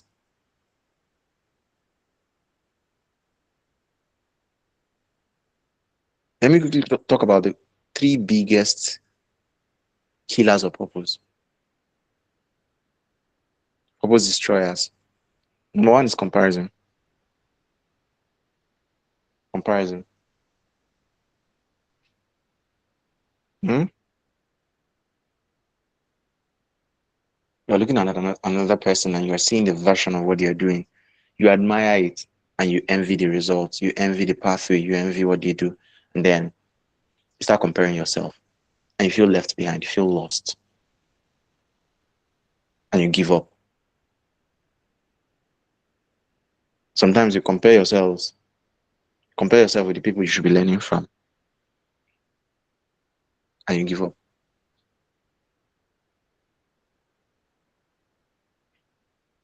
No two people are the same. Your journey cannot be the same with that of another person. It's not the same thing. So you have to be patient to see you, to understand your own path, your own unique path, your own unique journey, and move in it. I struggled with comparison. In fact, I still struggle. Yeah. But the difference is that I have defined my struggle. And when I catch myself, I correct myself. I rewire it in my head. It's not an easy task. It's not an easy journey. It's nice to do coaching from a perspective of, oh, you people, this is what will work for you. I've been there, da da da da. It's nice. It sounds nice. It looks cute. Hmm? But me, I don't know how to do the nice things. I don't know how to just do the nice things. Sometimes I go dirty. I tell you, behind the scenes. Sometimes I look at people and I envy them. I look at people and I feel like, Kai, this is the same thing I would have been doing. And that envy comes. And it's not a bad kind of envy. It's just a witnessing in your spirit that, hey, you can do this. You can even do this better. But you're not there yet. So what do? I convert it to admiration. I force myself to admire. The ones I can know. If you oppress me, I block you. If you oppress me, I block you. There's one lady, I follow that. Instead of pressing, posting all her every time achievement, this, I achieved this at my young age. Some of my mates are still doing this and doing that, but here I am buying land. My auntie, honor yourself. Carry you and your land. Just they go. They go like that. I know you are good. I know you are doing amazing things in your life, but just they go. Just they go. She will buy the land and post the receipt. At my age, I'm doing this for my future. Some of my mates are auntie. I am some of your mates, but this one no consign me. Carry your land and go. Block you. I didn't block her, I just unfollowed her. And since I unfollowed her, I've had peace of mind. Be doing well, just be doing well and be going. Help your generation. Leave me alone. I don't have to know the next land you are buying. That one is enough for me. The motivation is already, I've gotten all the motivation I need in this life. And my age mate is buying land of 900,000. I've gotten it. Thank you. Bye. The one I can do, I do. The one I can get inspiration from, I get. The one I can block, I block. Block you. So I jumped out of LinkedIn at some point. Everybody was achieving something at the age of 2. Bought my grandmother a car at the age of 3, thanks to tech. Me that have not bought bicycle. Something's wrong with me now. That's that comparison. You now look at all of those things and you feel like, oh, I'm not special. Oh, my own is worse. Oh, my own is this. My own is different. I've not but you don't know what you have. You don't know the gift that you have that you are ignoring because you are looking at other people and comparing. You are looking at people hosting big events. People are packing out halls. Port Harcourt, Lagos, Enugu, Abuja, and then ordinary get together that you hosted, only 4 people attended. Ordinary get together. And you gave up. Say, I'm not doing again. This impact thing is not for me. You should just be doing and be going.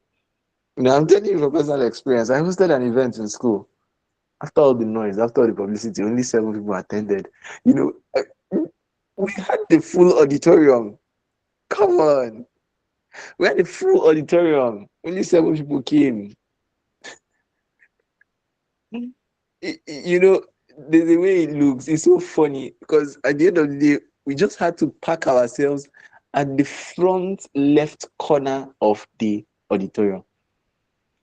Front left corner. We were just a small, it was not like, it was looking like a revision class. something that was meant to be a big event, a very big event. I planned, I did flyer, I invited speaker, you know. Then it was just the speaker I invited later did not even come. In fact, that day was funny, you know. But I executed that diligently. I gathered them to that small place, that small corner, and I poured out my heart like there was 1,000 people there.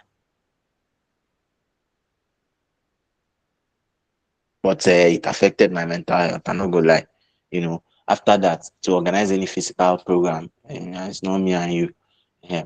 But then what I also did was for a while I would look around and my friends are packing out halls, registration, full, people are paying for their events and all of that. And I felt bad at some point because like I was like, is it that what I'm doing is not making sense? Is it that people don't value what I'm and then what happened?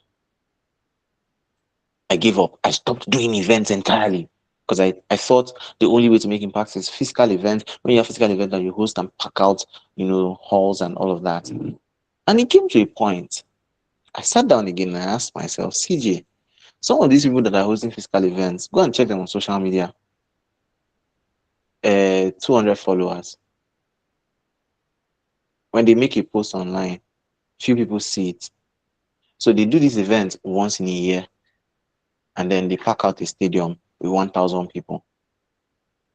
And it's trending, impact, right? But then they go online and they post things and people cannot even understand what they are posting. Like they're just posting and posting and people are not following. But then I make a post, boom, and next thing, 50,000 views, 12,000, 10,000, 8,000, 5,000, 2,000, 10,000, sometimes up to 1 million, 2 million views in one post. And I'm like, okay. So it means that this post could mean me standing in front of an auditorium and then there are like 1,000 people paying attention, reading my posts, reading my lips, listening to the words that I speak. So I said, oh, this is value too. It doesn't have to be a certain way. Who created the rules? I told myself, give yourself some grace. You're doing a lot. You're doing a lot. I realized I was just being, I was being selfish. I wanted it my own way. I wanted it my own way. I wanted it to look a certain way. But then I looked back. Hundreds and thousands of testimonials I've gathered from my previous sessions, from people I've mentored, coached, taught, spoken to at events. I have thousands of them. Screenshots, Google form feedback, a lot of these things. I said, oh, that's value. That's value that I was neglecting because I wanted it to look a certain way. Okay? So, think about your life. The things you probably have. The fact that you can speak to people. The fact that you have a small circle of people that you're mentoring. Now, let me share the story with you. I don't know if all I have here, if you're all Christians, believers, or let me assume, if you are not, if you're Muslim or any other faith, I believe you'll still be able to relate. Very interesting story. So, the story has it that, the legend has it that, Billy Graham was the only one who who came out for an altar call in the crusade that he was witness to. The crusade that, he got converted, let me put it that way. He did not say it himself, right? But whatever the case may be, the preacher who preached in that sermon is an unpopular preacher. In fact, these days people don't know him. People really don't care so much about him, right? And it wasn't like a big event. But according to stories, he was the only one. And according to notable sources, even if there were more people, they were not many. But Billy Graham ended up becoming the world's most renowned evangelist, right? Now imagine that person looking down on that place and looked at maybe one person and got frustrated and left and said, oh no, send this one back. We're not doing it again. We're not discipling this one. Send him back. Or Maybe you look at the congregation and say, oh, there are just 12 people here. I beg, I beg, I beg, I beg. I not do again. You people should not come and use this and blackmail me. Oh, that I said I'm not doing again. That's not, it's not true. It's not what I'm saying. Don't come and blackmail me. Me, I'm genuinely angry. But then that's the story. What if they overlooked it? What if you overlooked that young man? So the one person that you are discipling, the one person that you're speaking to, the one person you are mentoring, the one person that you're pouring your life into, the one person that you're correcting, the one person that you are teaching, admonishing, exhorting, that one person represents 1,000. And if you understand that a person represents 1,000, that means one is an infinite number. This is mystery. This is a mystery that operates my life, that shepherds my life, my thinking, my philosophies. When I'm helping one person, I don't see one person. When I'm speaking to one person, I don't see one. I see 1,000. And in the midst of that 1,000, for each of the 1,000, I see another 1,000. So it's an infinite number. This is why I believe that one person can change the world. My mom doesn't agree with me. She feels I'm too stubborn. I'm always trying to correct everything, ensure that everything is going well. Life will always not be like that. One person cannot change the world and all of that. It has been like that. I don't believe so. I believe that if I can get one person changed, that one can change another, that one can change another, and that one can change the world. Yeah. So, comparison, stop comparing yourself. You have leverage at the back of your hands. You have leverage. You have your church community to start with. You have access to people that you can talk to and they take instruction. That is a lot of value.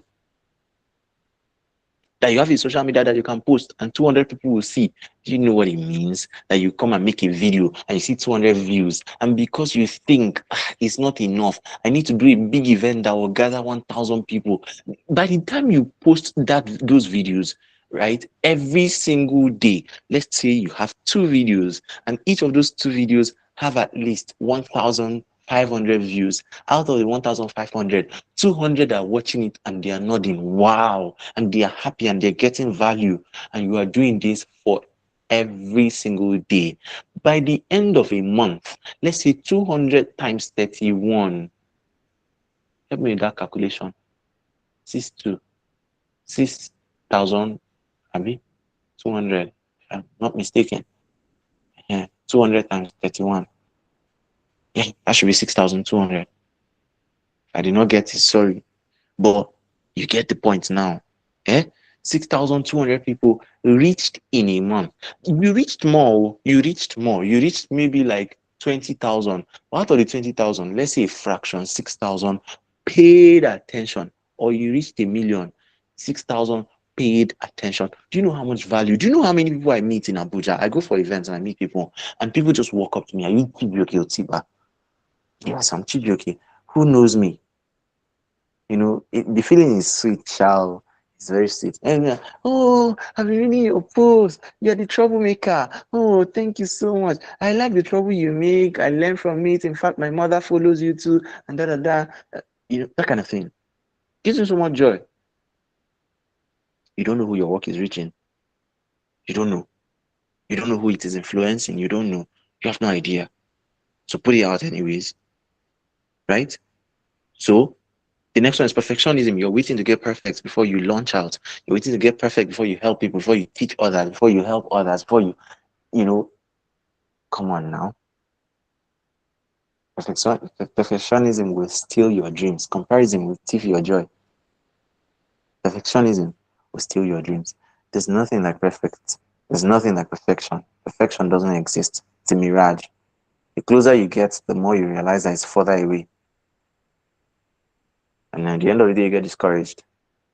So start with what you have from where you are. What you have is enough to get you started. And it's only when you have started that you can change the world. Get ready. Get ready.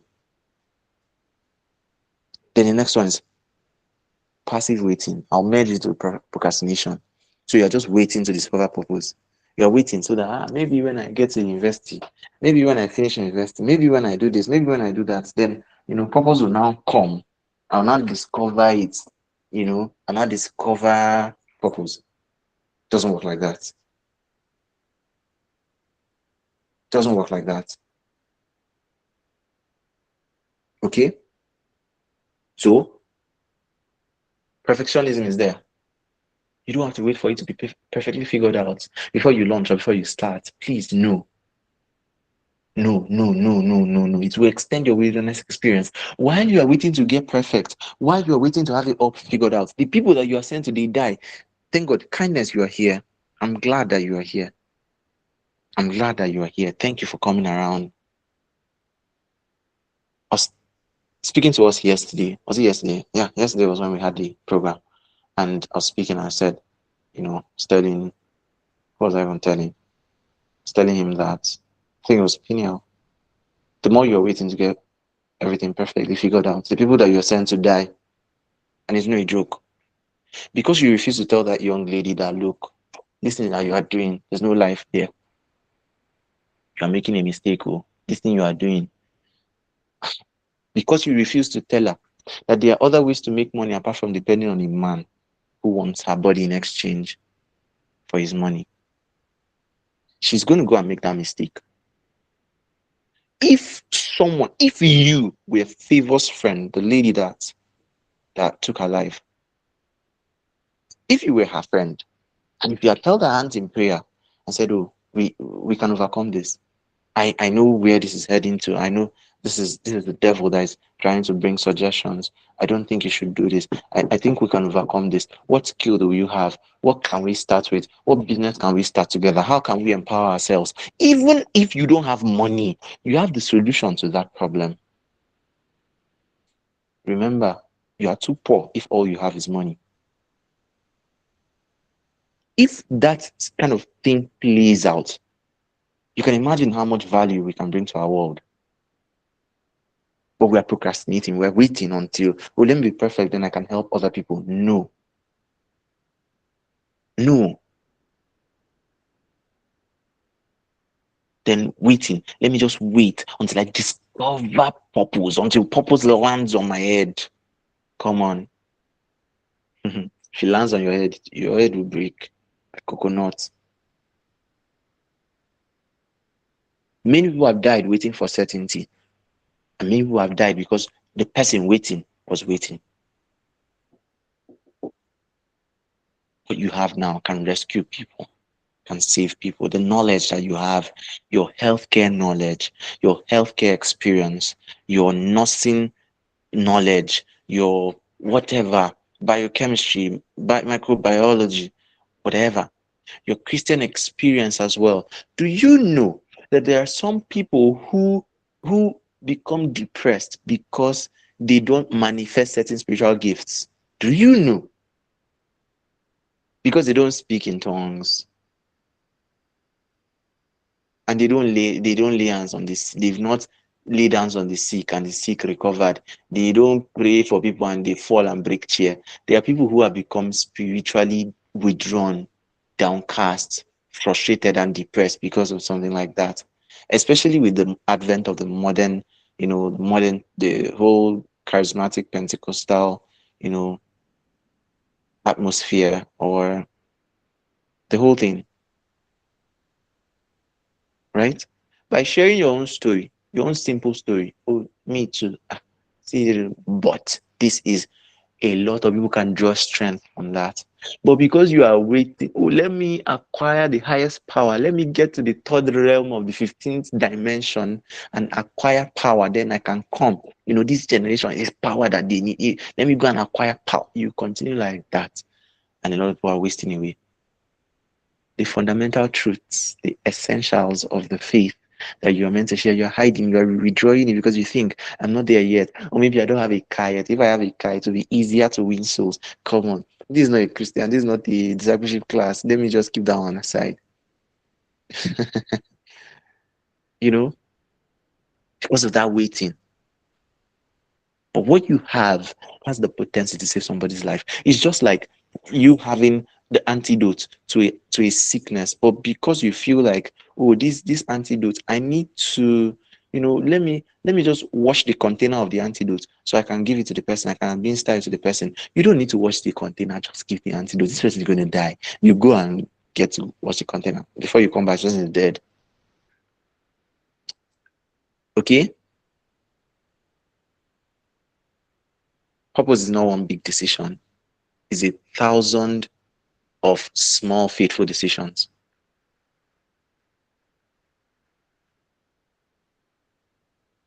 I'll wrap up with this story. I hope that by now you've gotten clarity. By now you've gotten clarity. That purpose is not one thing. It doesn't have to look fancy. It's not one thing. It's not a must that you have it all figured out. You're doing the journey. It's not a destination. It's a journey. It's already within you. It's left for you to unravel. It's left for you to unwrap, unmask. It's meant for you to radiate. It's meant for you to radiate. It's inside of you. It's heating, it's cooking up inside of you. It's meant for you to express it. Now, let me tell you the story. The story. One of my favorite stories. I made this story up. Huh? I made the story up and I hope you love it. So this story is about a man who went for tourism. He went to tour somewhere in a desert. And while touring, so he went with his donkey. To tour in a desert, in a dry land. Well, his donkey, and he went with a can of water. Right? Now, that can of water is for personal consumption. But in the desert, the dust was blowing and it got a bit dusty. So in the middle of the journey, he saw another man. And that man was dying already. The man was on the floor, trying to get himself. And the man he met looked at him and his donkey. That man too was trying to find his way back, but he lost his way. And because he lost his way, he did not have enough water. He got dehydrated. He's about to die. Unknown to this one in his donkey, he was passing and he saw the other guy. Said, "Oh," saw him, and the guy said, "Please, water. Please, water." These were his words. He was dying, so he couldn't speak. But then this one wanted to observe formalities. And remember that in his village, they don't serve people water with an unclean vessel. The water can be clean, but the vessel, the outside of the vessel, must not be dusty. So it has to be washed. So the guy on the floor was already tired. Saying, "Please, water.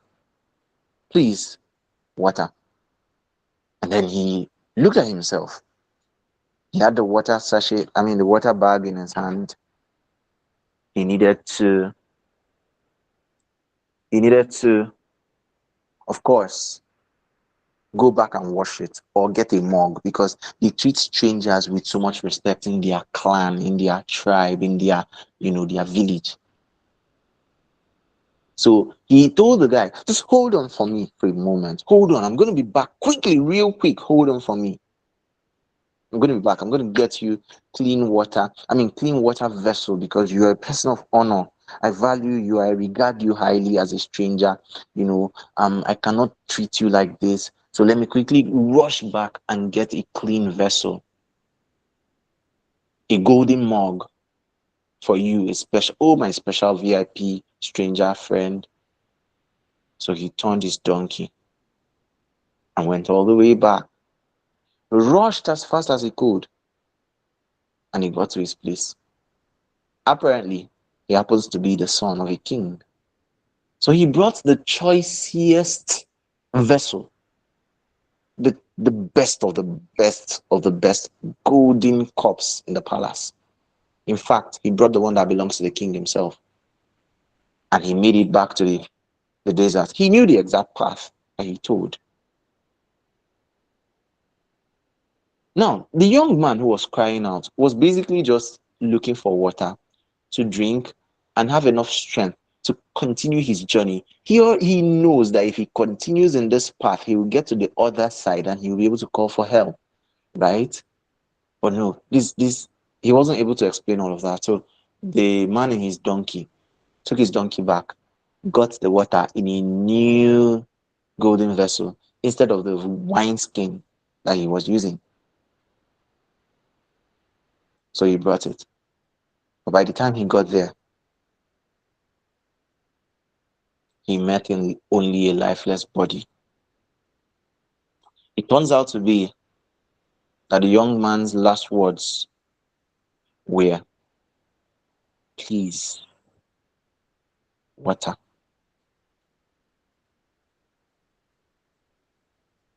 There's a reason I'm telling you what I'm telling you right now.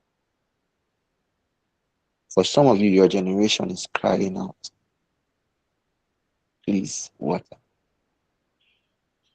But you're waiting to have everything perfectly figured out. You're waiting to discover the so-called purpose before you start, before you share your knowledge, before you share your ideas, before you witness to the person next to you. You are waiting for everything to be perfectly figured out. You are discouraged with the little that you are doing because you are not seeing the kind of results that you expect.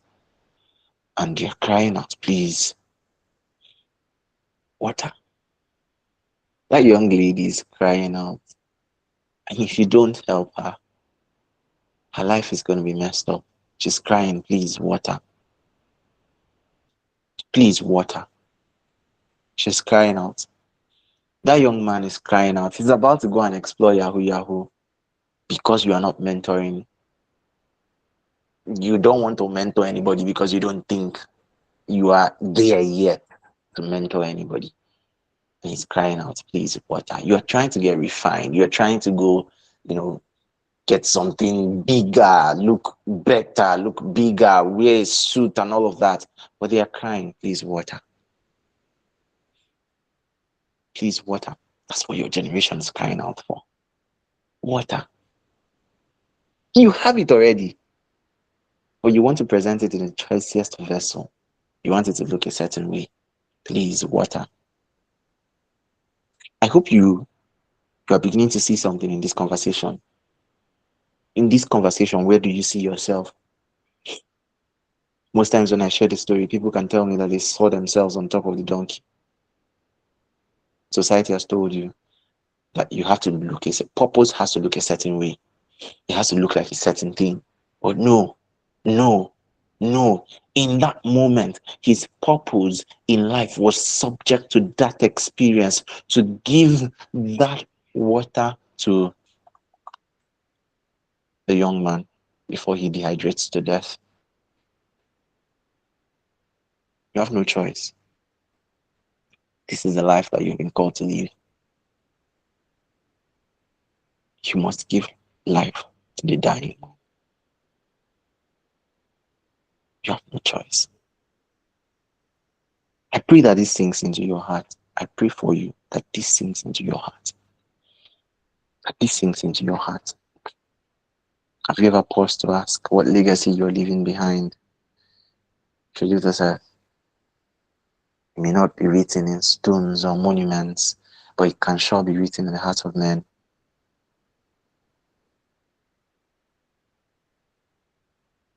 There are people who left structures and the structures were destroyed. There are people who left businesses that crippled under one day. There are people who left things that have actually lived long, but the impact in the ones they left behind was nothing to write home about. So what are you deciding?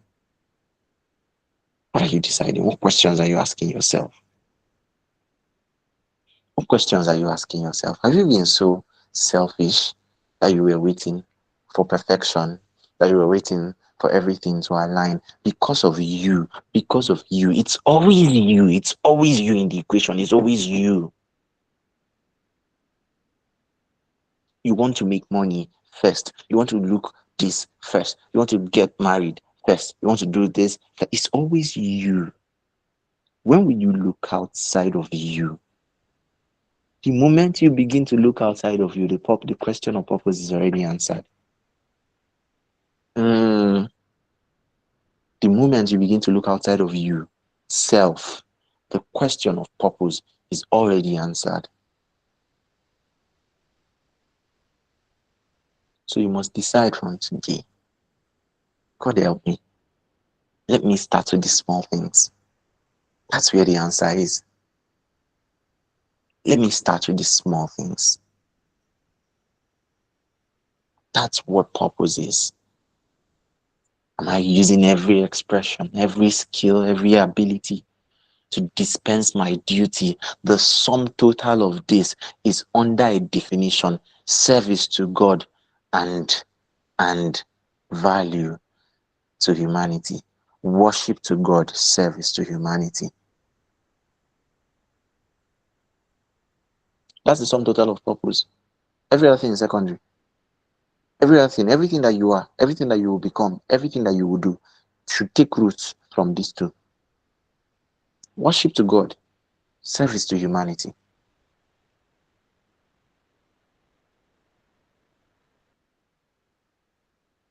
Finding God, find yourself. And you can only help yourself by helping others. That's the only way true help will come. So I hope this made sense to us. Don't be the guy on the donkey. Don't be, don't be, don't be, don't be, don't be. Fill the gap. Yeah, it's about making impact anywhere you find yourself. Fill the void.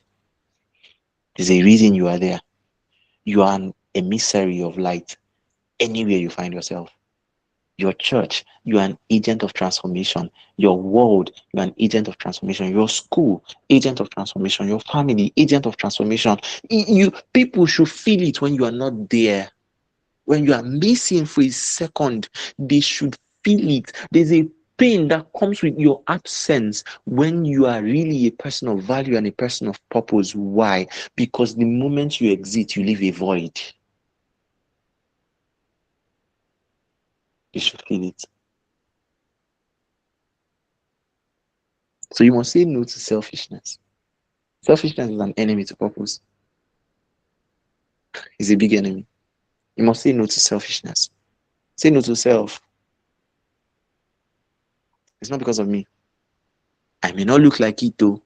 I may not have all it takes, so I may not look like it right now, but there's a person I am sent to.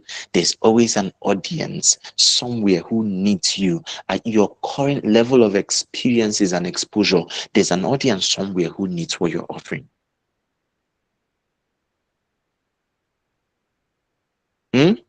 Someone who needs you.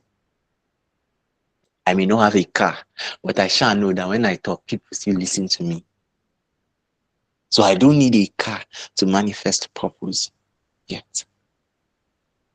I don't need to look a certain way, dress a certain way, talk a certain. I don't need all of those serene. No.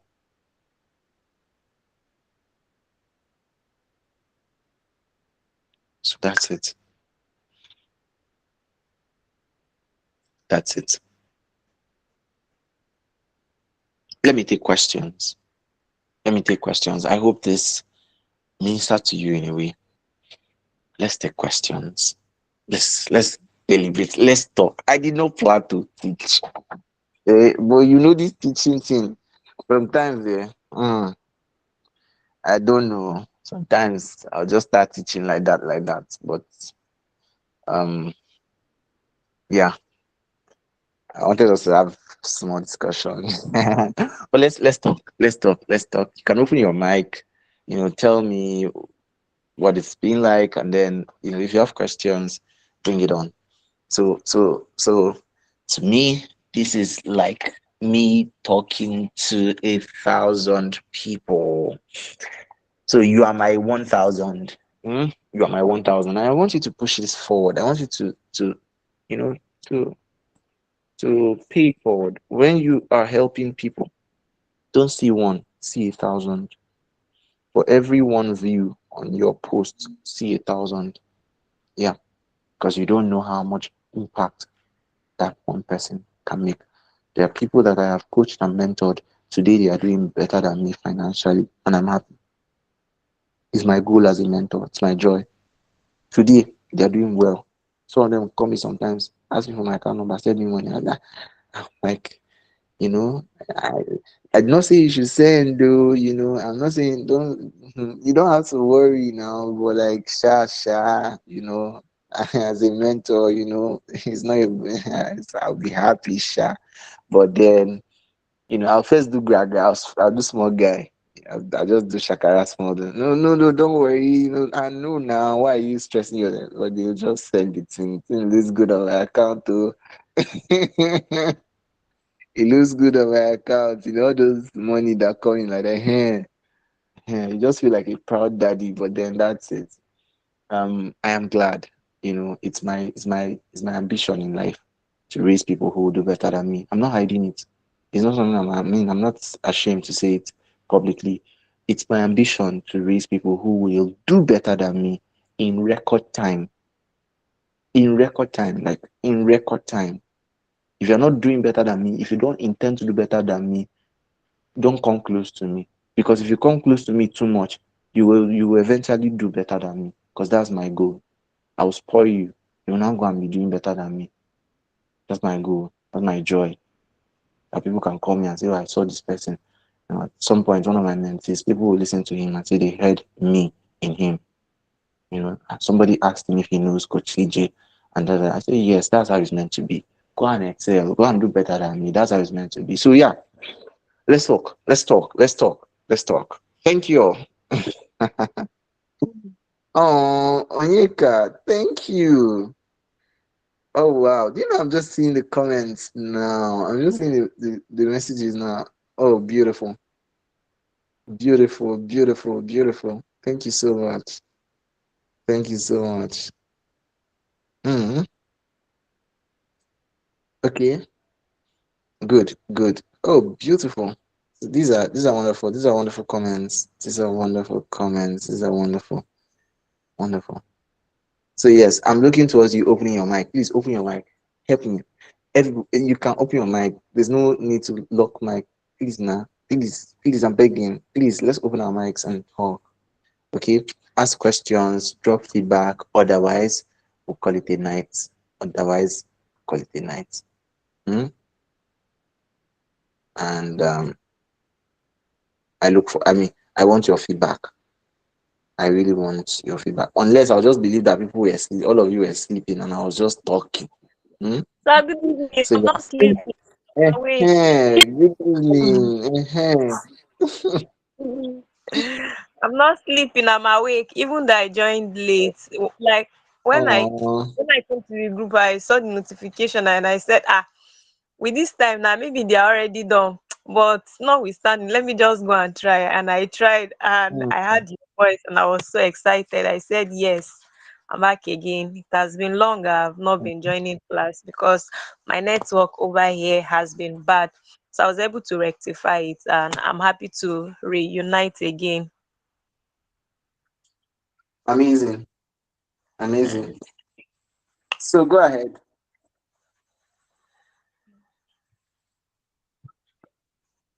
Eh? Pause. Go ahead. Continue. Promise. No, no, me, I'm done. No, Okay. my take home for today is that, like, for everything that we do, like ourselves, we are created for humanity, like to serve humanity. That is why we exist. Our existence is for humanity. and then Mm, worship to God. of So course. the moment we kind of stop looking at ourselves, like our own self, and start looking at and people, that is when we start seeing purpose. I think that is what I take home. Phenomenal. Phenomenal. Phenomenal. I appreciate that. I appreciate that. Well done. So who wants to Mm. go next? Who wants to go next? Coach All right, all CJ, right. good evening, Onyeka, please. everyone. Hello, Onyeka, please. Can you just mute first? Okay. Yeah. Okay. So before we go into questions, I'd like for us to appreciate Kosiji. He has been talking for more than 2 hours. More than 2 hours. Let us appreciate Kosiji. He has I'm done a shy. lot. More than 2 hours. Your emojis, please. That's the least. That is the least that we can give him. That is the least that we can give him. So please, if Uh-huh. you have questions, just hands. In 5 minutes, we should be done with question and answers. Just raise your hands and we'll take you one after the other. But for now, just keep clapping, keep celebrating, keep clapping, keep celebrating and keep clapping. I would love for you to, before you ask your questions, right? Before you ask your questions, tell us what stood out to you. So I'll go first. What stood out to me was that to the degree that my value or the offer that I create valuable to the recipient. So if the recipient does not agree with my value, no matter what the kind of English, no matter the kind of sales copy I write, if they do not perceive that value, they do not say, okay, this thing is good for me, that means I did not do well or I need to go and work on it again.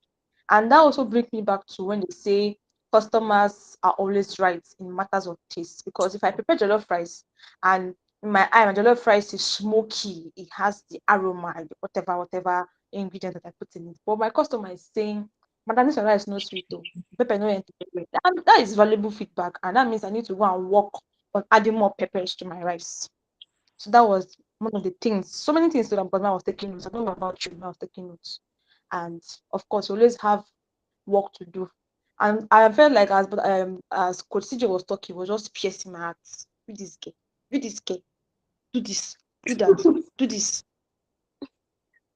Go and do. Stop. Okay, actually, I was dealing with imposter syndrome and shyness and limiting beliefs, but God has given me the victory over that, and I'm stepping up. I'm stepping out now. So before the end of this year, I'll come to Coach just DM to come and submit myself.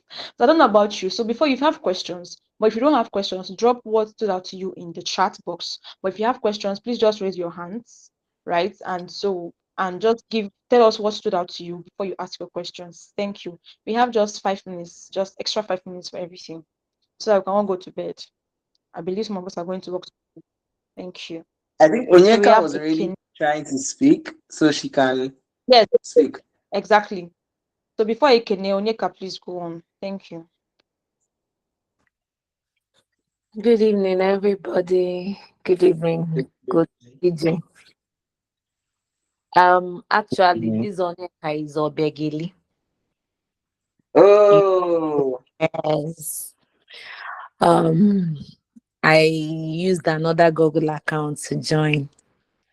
I saw um, this training that was when I was in church, but I think it skipped my mind.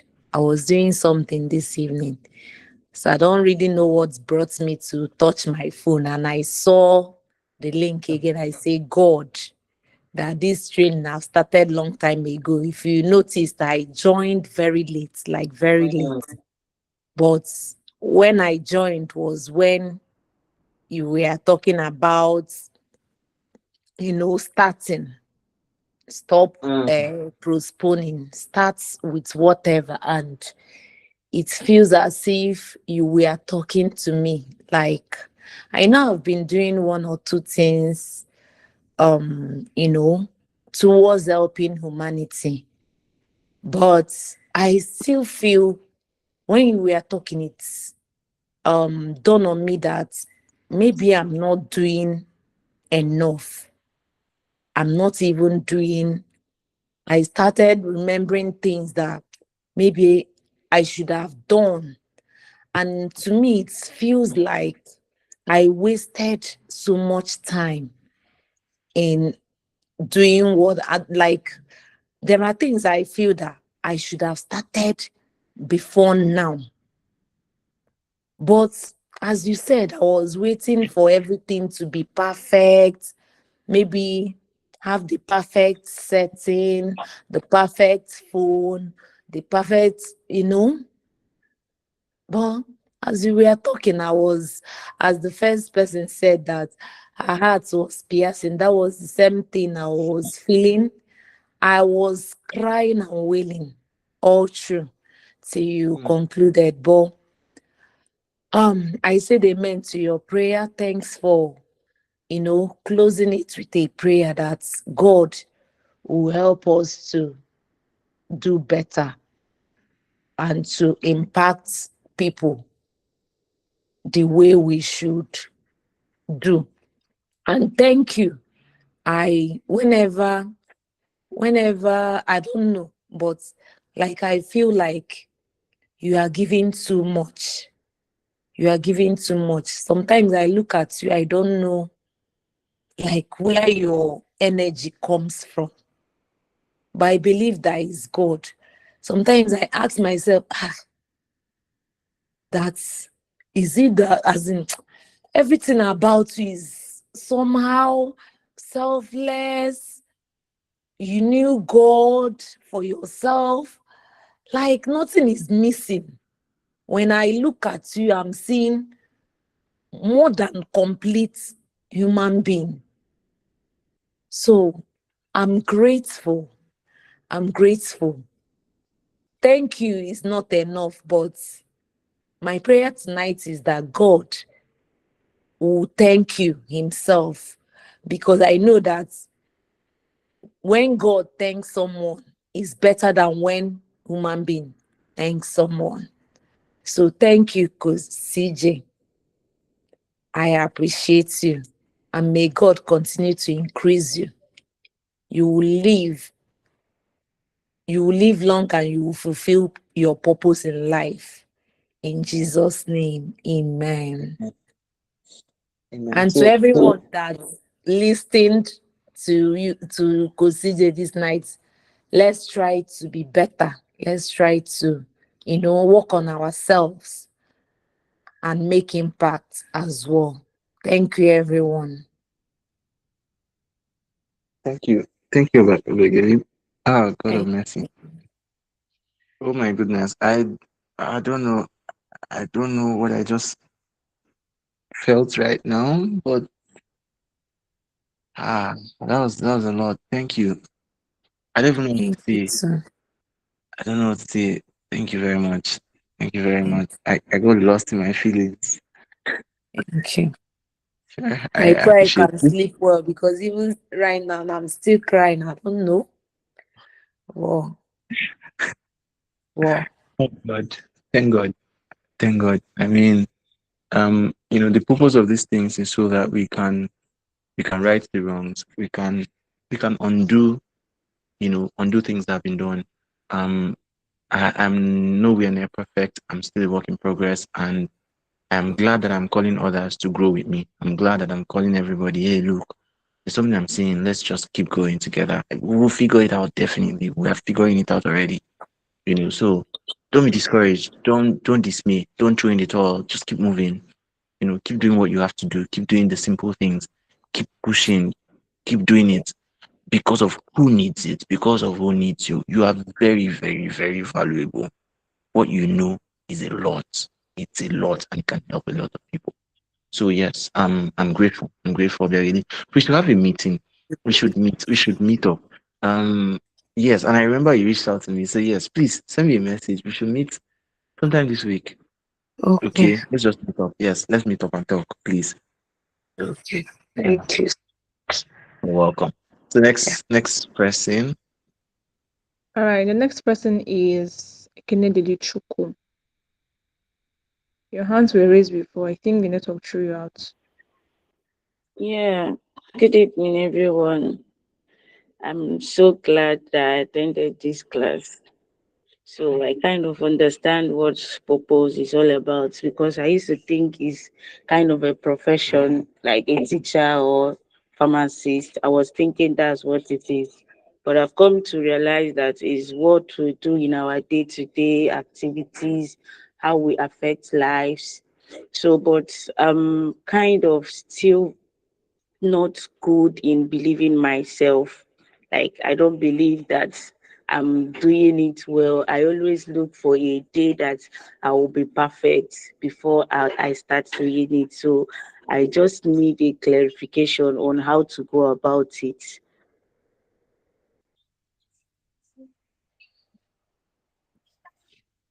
Okay.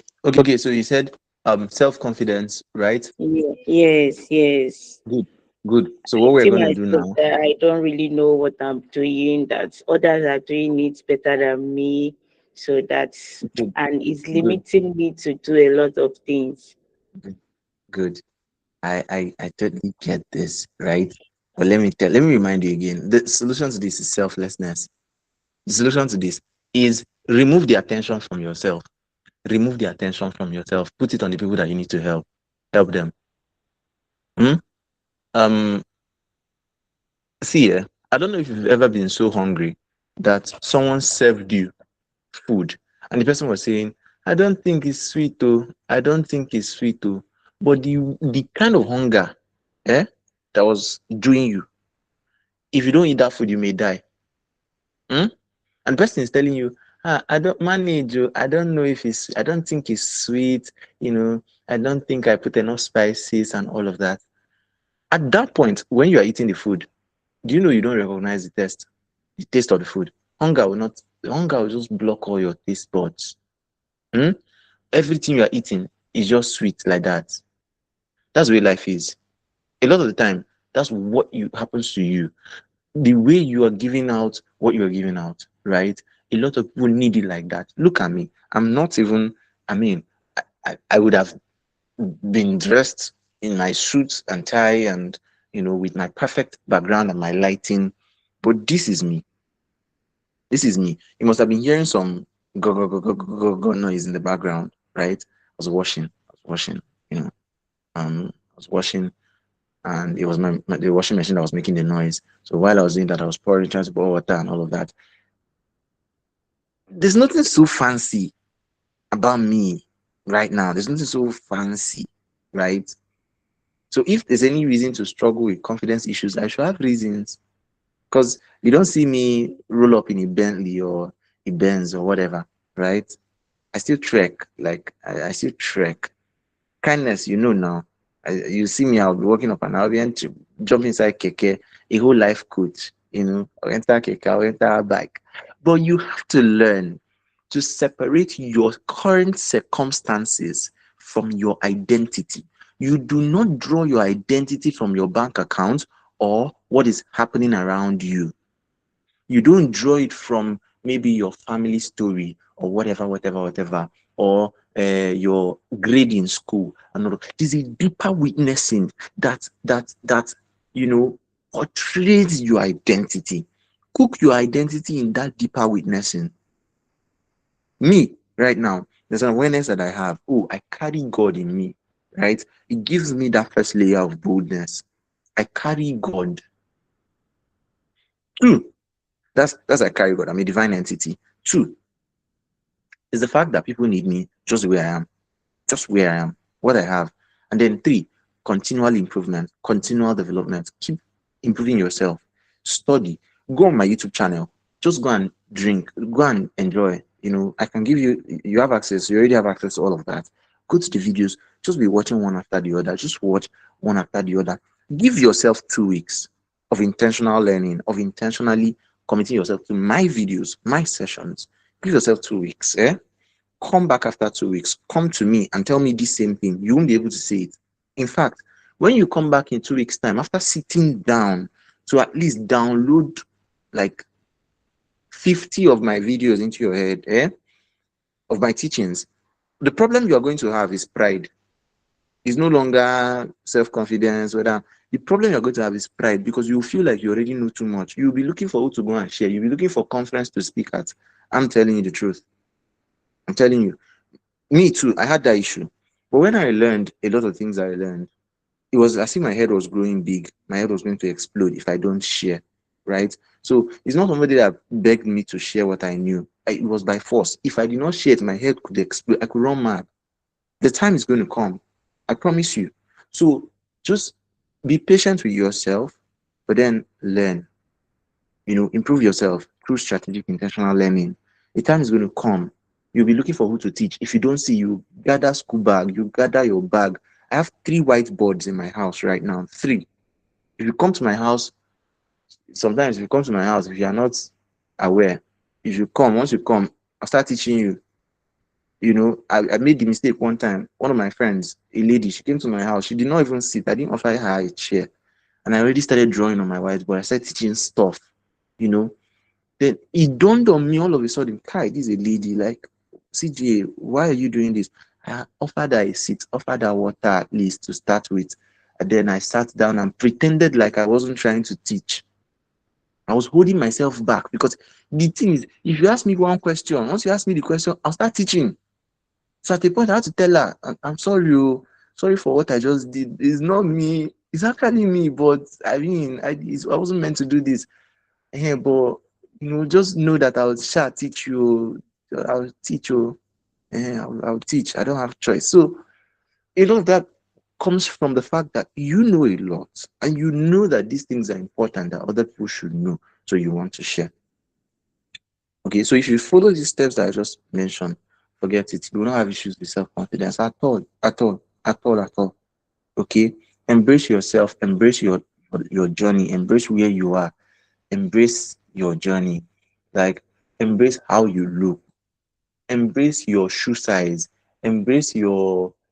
I'm saying shoe size because of my own shoe size. My shoe size, let me not even talk. Let me not talk. But before I find my shoe size in the market there, mm, it's not easy on me. Embrace all of that. Embrace the size of your nose.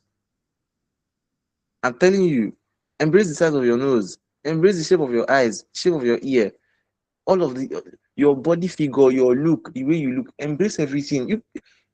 There's nothing you can do about it now. You cannot cut off your neck or cut off your eyeball. There's nothing you can do now. Embrace it and move along. And know that there's a place you are drawing your essence from. It is not from all the external things. Embrace that. You know, So that's it. That's what I'm going to say. That's what I'm going to say. If I want to start talking about self-confidence, would that's another master class, another one. But then this is what I'll share with you.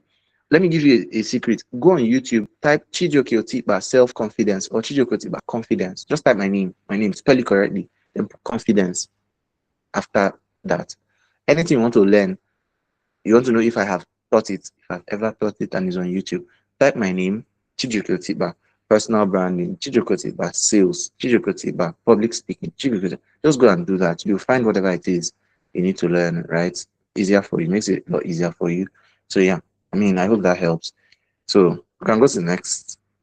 Let's see.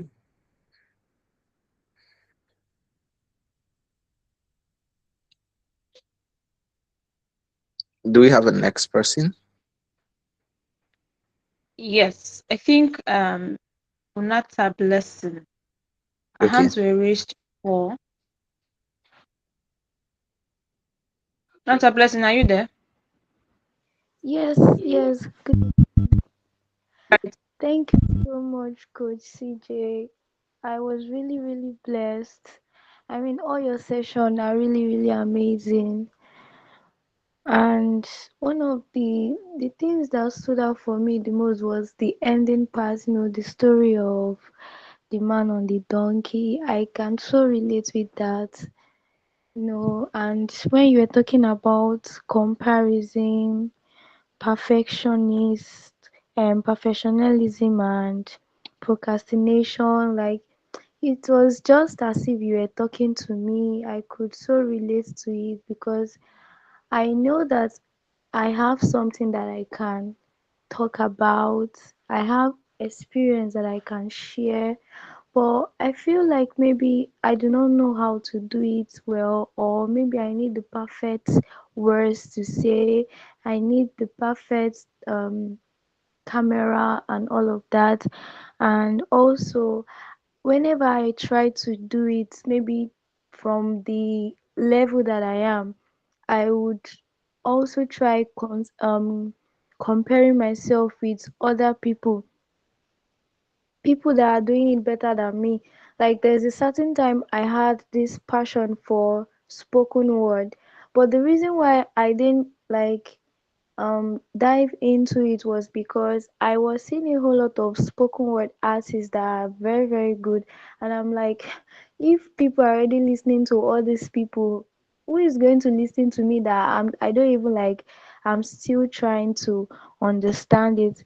But then I learned today that I don't have to compare myself with people. I would there should be my motivation. Just like you said, that sometimes some of us compare ourselves with people that we should be learning for, or we envy people that we should be learning from.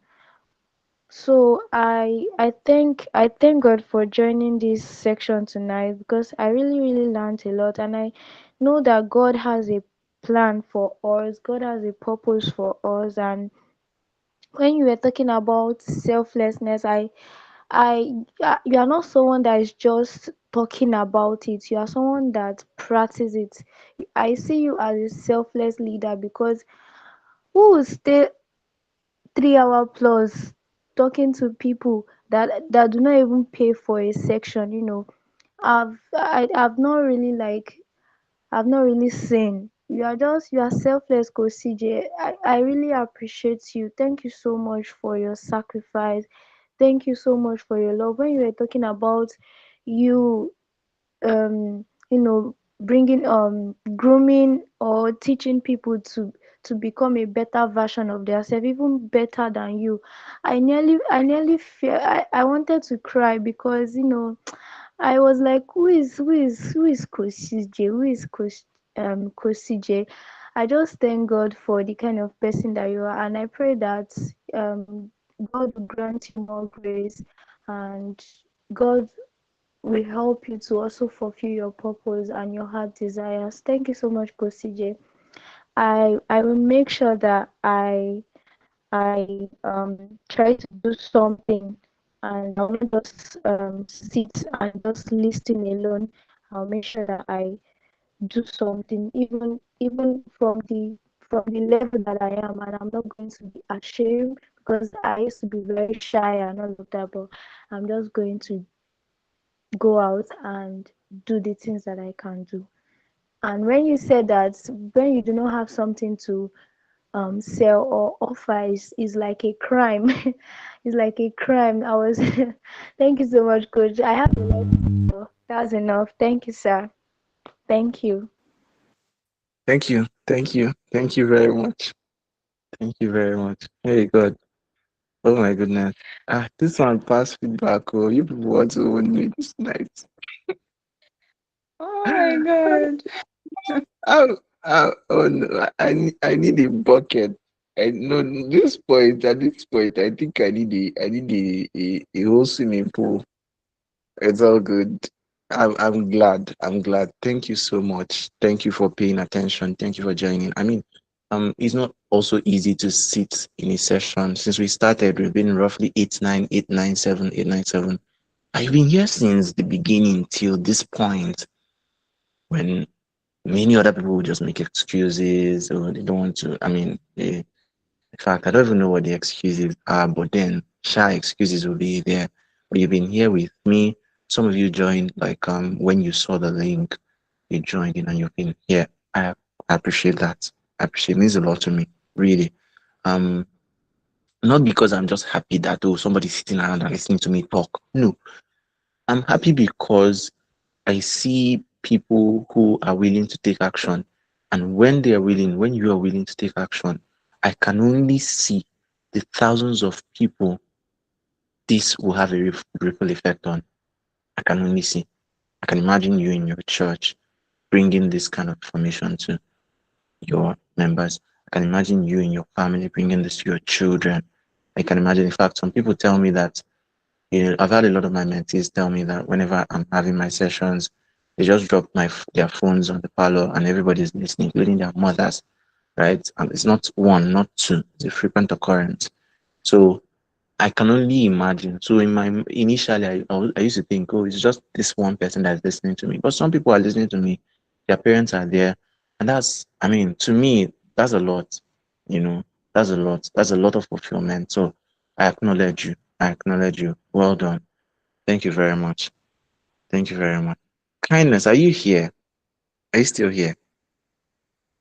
Yes, I am. Good I evening, would like to hear sir. from you.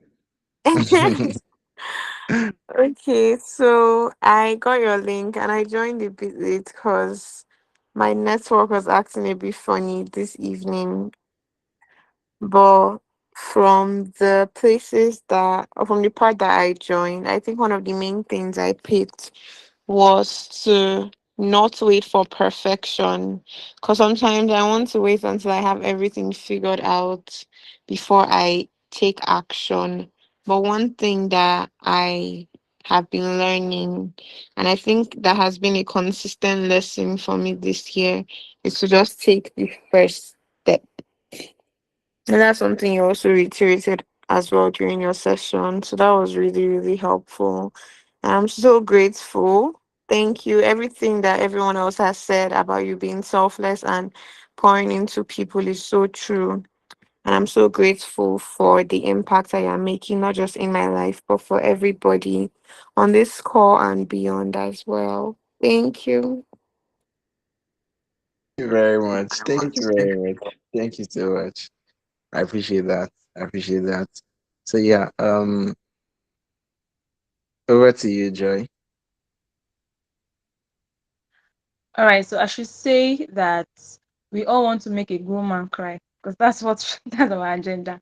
But yes, it's all tears of joy, and at this point, is the bucket. The purpose of that bucket now will be to collect Coach CJ's tears. Oh my god! You got it. You got it. You got it. You got it. Thank you so much. Thank you so much, Coach CJ, for pouring. There's nothing I want to say again. The others have not said. So let me reserve space for the bucket. Thank you so much for pouring. Thank you for spending time. Thank you for giving and giving and giving and giving. You just keep giving, just keep pouring. And that's why the tap that is filling never runs out. Thank God for. And I used to say, how did I even meet Coach on Facebook? How? So because I was just confused, and God just said, like, you need to follow, you need to look at this person, follow this person. As I just content just popped up on my Facebook feed and I just followed up issue. So what I've been thinking, what I've been struggling about is even called potentialize. So that's not the this is not that topic for today. So but yeah, it's been a nice time, 3 hours plus, consuming content that actually edifies, encourages, educates, informs, challenges, inspires, and motivates us. I want to say a very big thank you. Thank you so much. And for every other person that joined, Promise, Ekenidili Chuku, Blessing, Onyeka, Kindness, Mary Ann, thank you so much for spending your time purposefully. Thank you for choosing to feel and not feel yourself with valuable content, valuable information, and not something that will just burn your data for nothing. Thank you for paying attention to something that is worthwhile. There was no introduction before we started this session because of the time.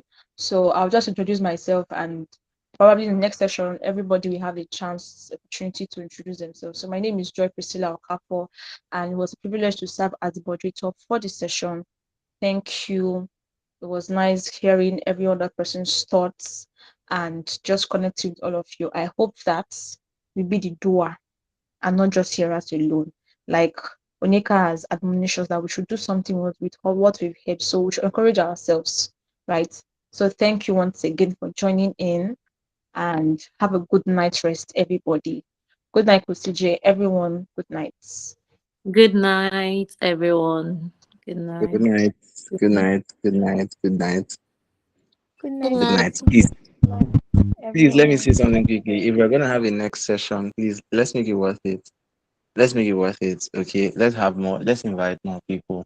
So when you see the flyers, take it like it's yours. It's actually yours. Take it like it's yours. Take it like it's your program. You are doing this. You are partnering with Coach CJ. Because I mean, I don't know. That's well, I'll be happy. I'll be glad. I'll be really, really glad. So thank you very much. Once you receive the link, if I'm going to do another one, if you see the link, please help distribute You it. will. People know. That's sounding like threat too. It's not threat. We know that you will. The passion is there. Passion will not allow you. Okay.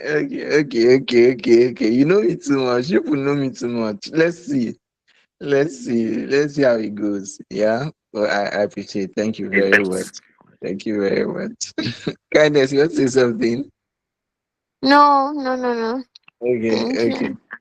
Welcome. All right now. Good night, all. Good night, everyone. Have a nice, Good amazing night. day. Bye.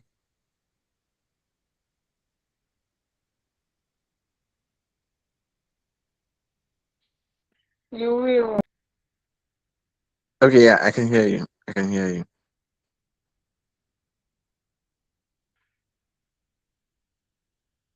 I think that was Yes, I I'm don't know done. what I'm you're done. saying. I think others were here. Okay, sir. So, good night, everyone. Have a good night Good rest. night. Thank you very much, Sachijoke. Thank you. I really appreciate. Oh, you're Thank you. welcome. All right. You're welcome. Good night. Good night. Bye.